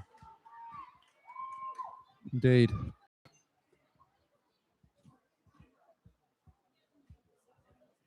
Just approaching the hour mark. Any new viewers tuning in? Exton Villa 1, CN Sports 0 in the under-15s trophy final. Exton Villa are in the purple kit, whereas CN Sports are in the pink kit. CN Sports trail 1-0. Still time in this game. 20 minutes left. If you know the game of football, you know it can just turn on its head. Just like that. It's a free kick. In a good position for CN Sports. Not quite sure if there might have been a push in the back on a CN Sports player. But Lilia Bailey, she looks... I think demeanor, shooting distance, yeah, I Isaac. was just about to say, the demeanor is giving shooting. I don't think there's any idea in her mind to cross it. And maybe she's adjusted a little bit, actually.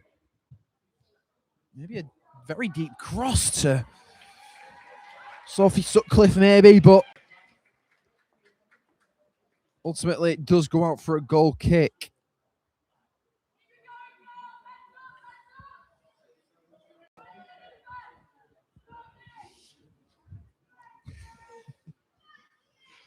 Goal kick for CN Sport, for Exton Villa. Lexi Jordan, she looks like she'll carry on. She was down earlier. Nice to see her carry on. Respect.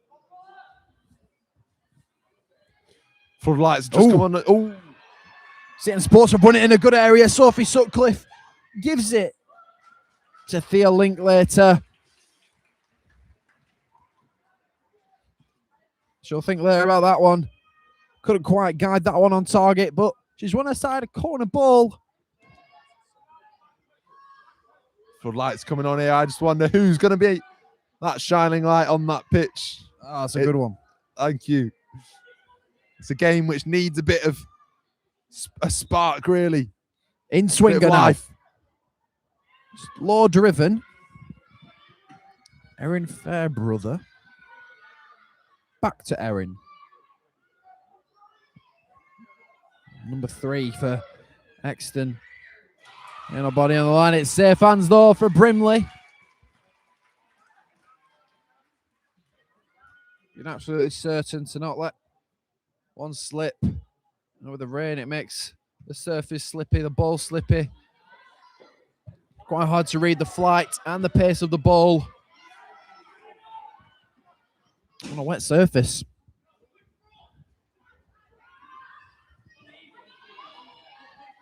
CN Sports. Clear the ball out for an Exton throw-in.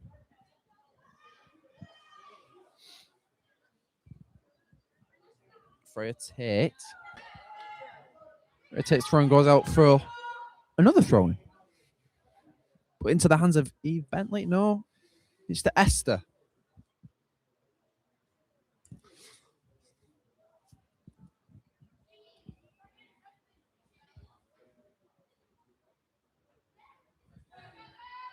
Not a bad throw-in.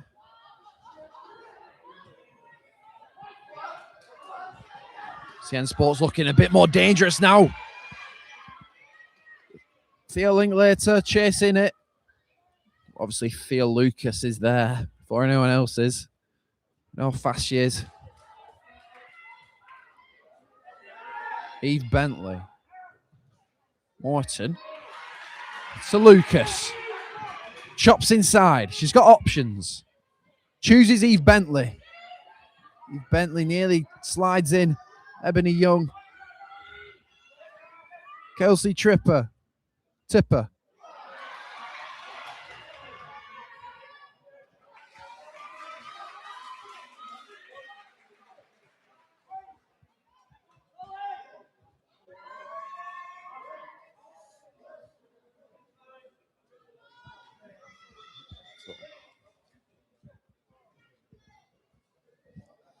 Yeah, about 15 minutes left to play here, and manager Lee Good turning to his bench.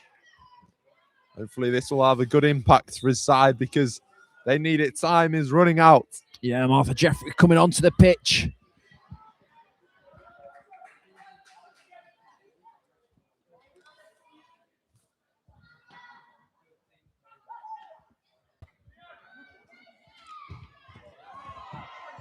A deep cross in, and it's into the hands of Emma Brimley. Not Emma Brimley, Lexi Jordan.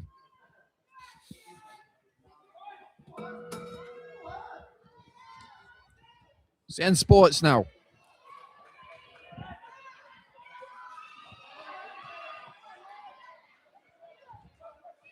Any new viewers, were just across the 65th minute mark. It's Exton Villa 1, CN Sports 0. CN Sports 0. Exton Villa in the purple kit, CN Sports in the pink kit. And it's a ball in behind. Theo Linklater. Oh, what a wonderful save from Lexi Jordan. Golden opportunity for CN Sports, but it's a golden save by Lexi Jordan for Exton. I thought for all the world, Isaac, that was going to be 1-1. Yeah, I thought Bearing it was down going and to be an goal. equaliser. But it is a corner ball. I think that's the biggest chance of the game so far, CN Sports. It's fair to say, good evaluation. Hopefully, it can create more of that and give Exton a game. In swinger. Not a terrible ball. Aaron Fairbrother's at the back stick.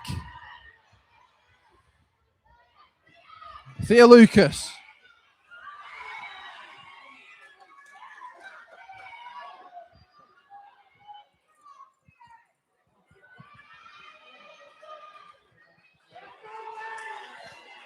Under pressure now, Annie Lloyd. Smart to give it back to Emma Brimley. What decision will she make? Oh, it's cut out. Lucy Murphy. Miller Morton. But CN Sports do well to smother it out. Eve Bentley.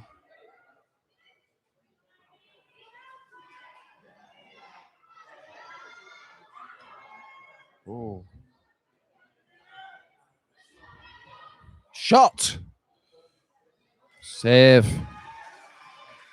from Jordan.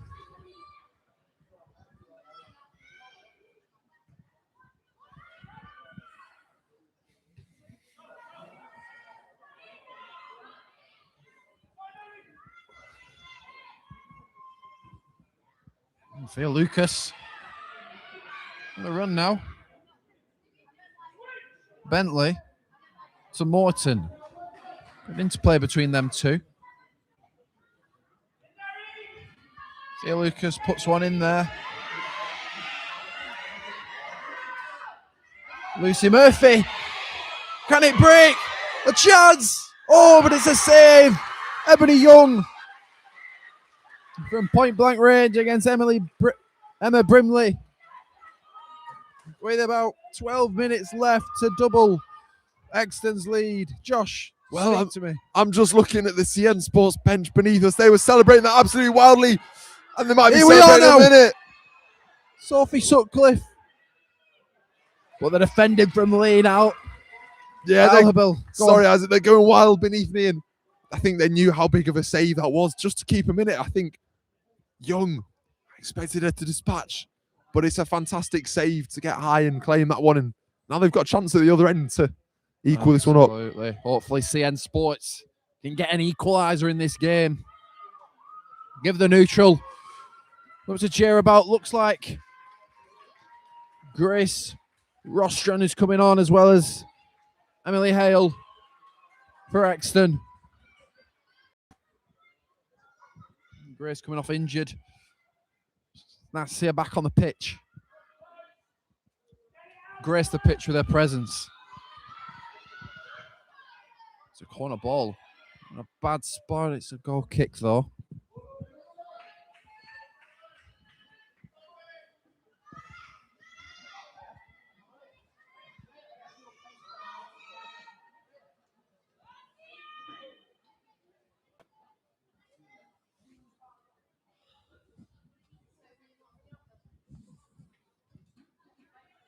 It's a Villa. Goal kick short. It's a shot. It's a shot from Sutcliffe. She had space to drive into. I think she felt the presence of a defender on her back, and she takes a shot early, and it's just over the bar. Josh. So close from Sutcliffe. She just shoots over the bar, and it's really unlucky I don't think she would have been expecting that goal kick to come straight to her, and she just wasn't quite able to keep her effort down. One-on-one, she was put under pressure, as you say, Isaac, and that's going to play a massive role in that effort, going a little bit high and wide. But the signs are there for CN Sports. There's 10 minutes left of this game. There's still time to get an equaliser. I won't count CN Sports out yet. They have looked the better side last 15 to 20 minutes. It's a matter of time before they make a breakthrough if they carry on like this.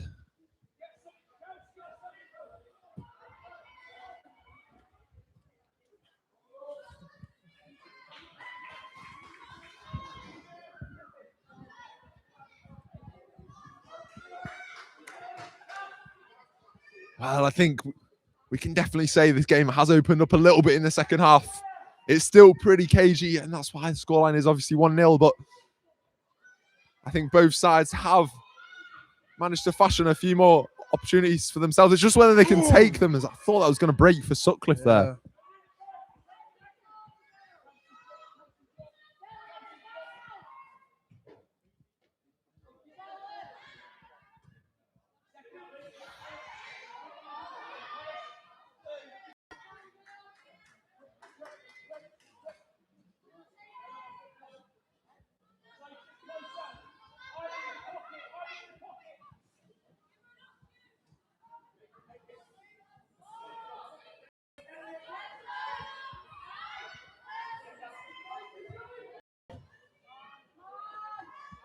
Here comes CN Sports.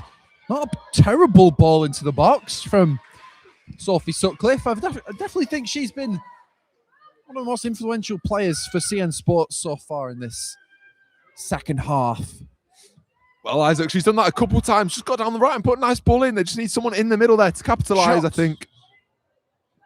Couldn't they capitalise on this now, though? This set piece. This could be the key. If not an open play, set pieces might be the key. It's wet out there. It's cold. There's tiredness settling in, I think, as a player. When you've got fatigue, you make silly decisions sometimes. It messes with your head, and the key is for Exton here to just keep that focus. Don't give any mistakes, any chances for CN Sports to equalise. In swinger. A bad ball. It's the side netting out for a goal kick.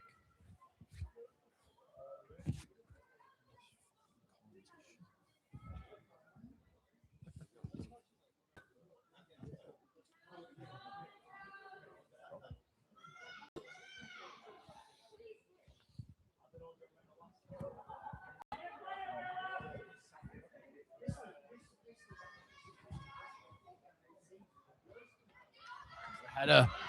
Chase is on. Easy pickings for Lexi Jordan, who opts to go long this time. It's hanging in the air.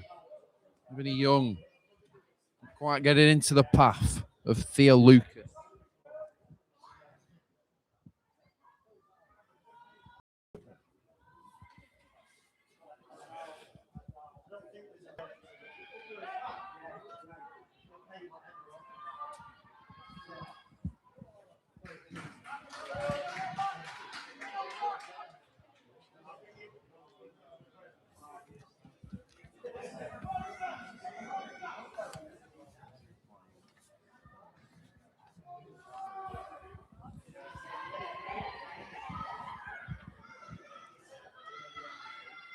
Long throwing opportunity for CN Sports. Just over 5 minutes on the clock left of this 80 minutes. If it does end in a draw, then it will go straight to a penalty shootout.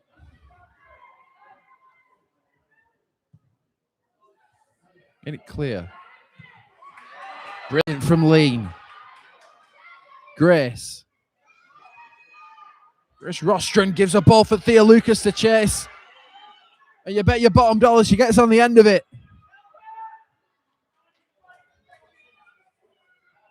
Cleared. Out for an Exton. Throwing. Yeah, Lucas is leaving everything out there. She could be the match winner if it stays like this with 5 minutes left to play. And she's been a bit of a thorn in the side of those CN Sports defenders. Just her pace and tenacity to close down that ball is such a handful. And it's been such great outlet for Exton Villa on the break. Yeah, movement on the bench. CN Sports, Mia Malcolm and Dolly coming onto the pitch.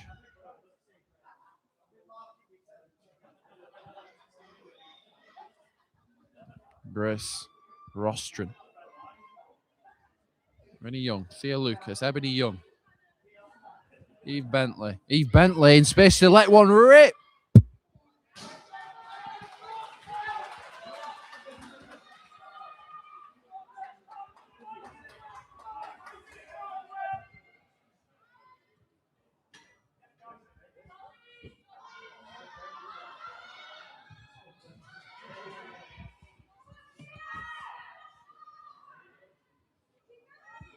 Pressure from Thea Lucas on Martha Jeffrey.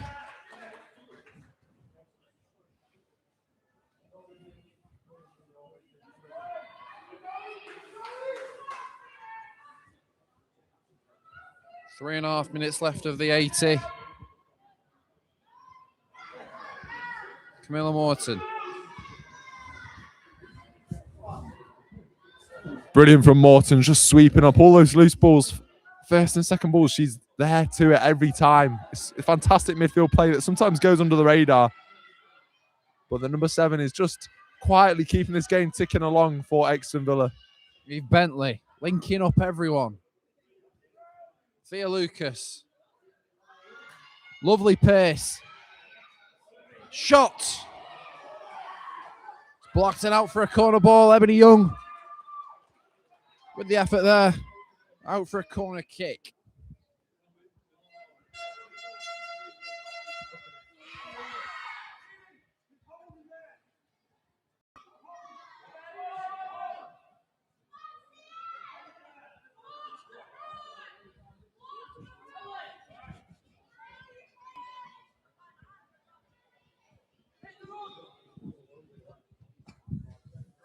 Good ball in there. It's in a dangerous spot. There's still half a chance. Shot.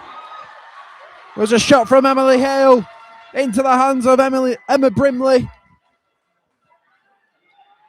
Yeah, that was a great ball in. There's about 3 bodies challenging for the original one before it fell to Hale, and she just can't quite get enough power on it, and it's straight at the keeper. But that's a golden opportunity to double their lead and just give them some breathing room for the last 2 minutes of this. But still, CN Sports will come. Yeah, it's still tense here at the Highbury. Any new viewers watching, it's Exton Villa 1, CN Sports 0. Exton Villa are in the purple kit and CN Sports are in the pink kit. There's 2 minutes left of this 80. If it stays this way, and there's a chance, but she went too early. The flag is up. As I was saying, if the scoreline ends this way, Exton Villa are crowned champions. Yeah, I think that one's quite clearly offside. That was a bit too open at the back. I think if I was an Exton Villa player, I'd be a bit like, how has that happened with 2 minutes left to play? You just need to sit in, keep the ball, and nothing silly. And Morton there just slowing the game down brilliantly. That's what you need.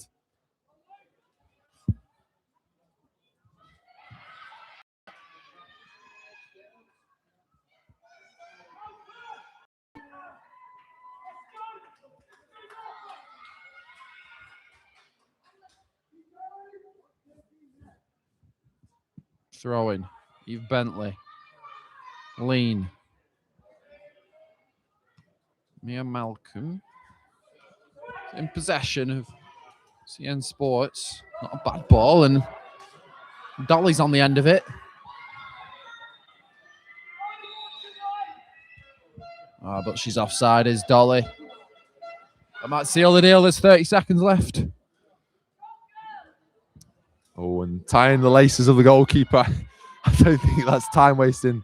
I think our laces might genuinely be undone, but the referee's going to pause his watch and add all this on. So Yeah, we'll still see. maybe about a minute left to play. We'll see what happens with added time. First we'll deal with this free kick. Exton Villa launch it forward. Ebony Young touches it on for Lucas. Malcolm does well to see it out. We've reached the 80 minutes. Referee not blowing it yet. Theo Lucas nearly gets it in the box, just miscues it. Eve Bentley's there to a loose pass. She's fouled. Referee still hasn't blown the whistle. We're just about to push into the 81st minute. Eve Bentley's down. Well, her surname's Bentley, but it's been a Rolls Royce performance in the middle, up and down. Up and down them and bombing on as Eve Bentley.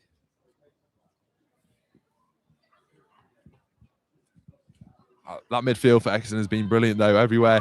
Sweeping up those loose balls. And I think that's probably been where the battle has been won today. They just had a bit too much energy, a bit too much firepower in the middle of the park just to control that game. And despite them being a year younger, they've really shown up today and put in a fantastic performance. Yeah, I think both sides, win or lose or draw, can come away with this opportunity and this game. It's a real testament to their footballing ability to get to a cup final, to play at the Hybrids. It's quite an honour to play in an EFL stadium, full size pitch as well. Referee still hasn't blown his clock. We're a minute and a half in. Ebony Young is offside though.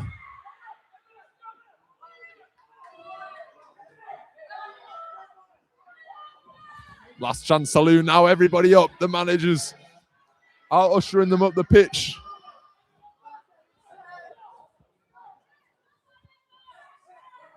Last chance for CN Sports. Near Malcolm. Ebony Young now.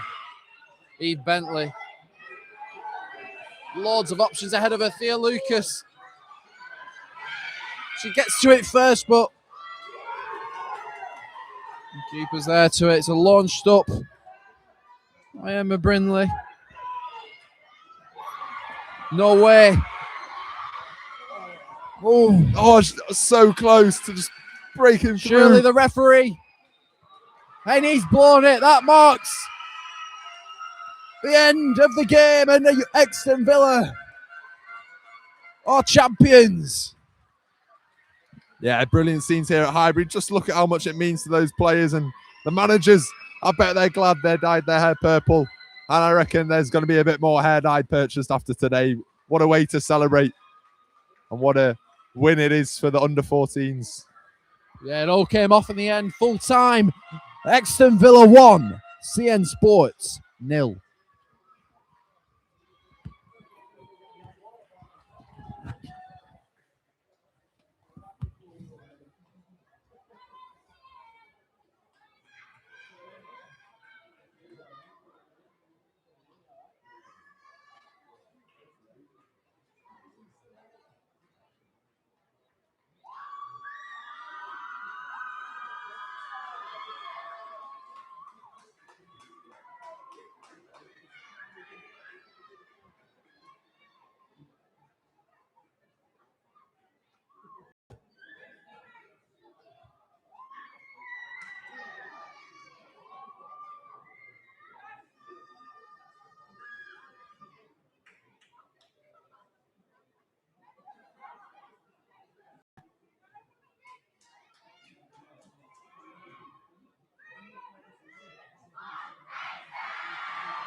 spectators, please get off the pitch and stay behind the hoardings, please.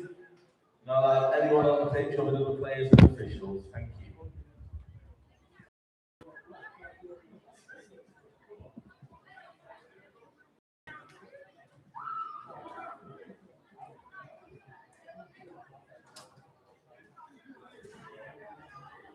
Okay, massive round of applause for both teams, cracking game of football.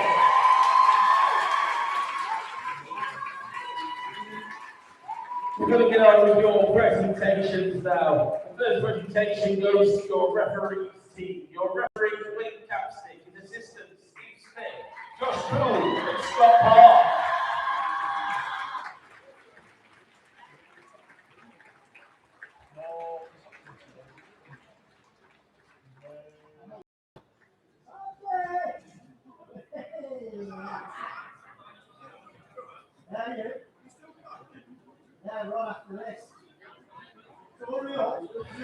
Next presentation is for your player of the match, which goes to Exton Villa Purples, number 1, Lexi Jordan.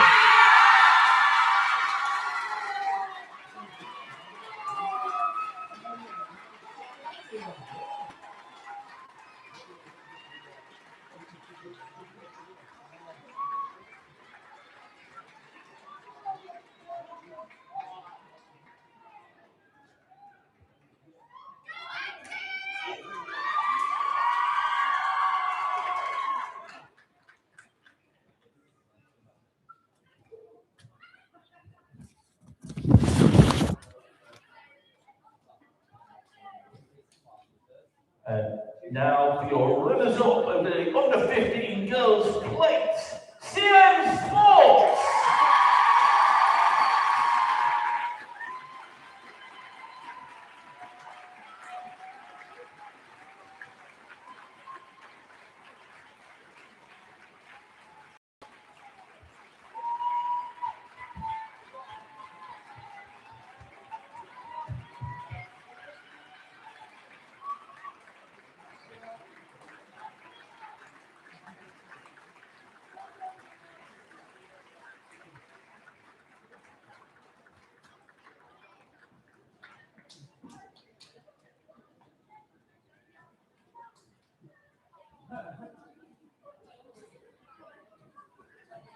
And your winners of the FL YFL Girls Under 15s plate.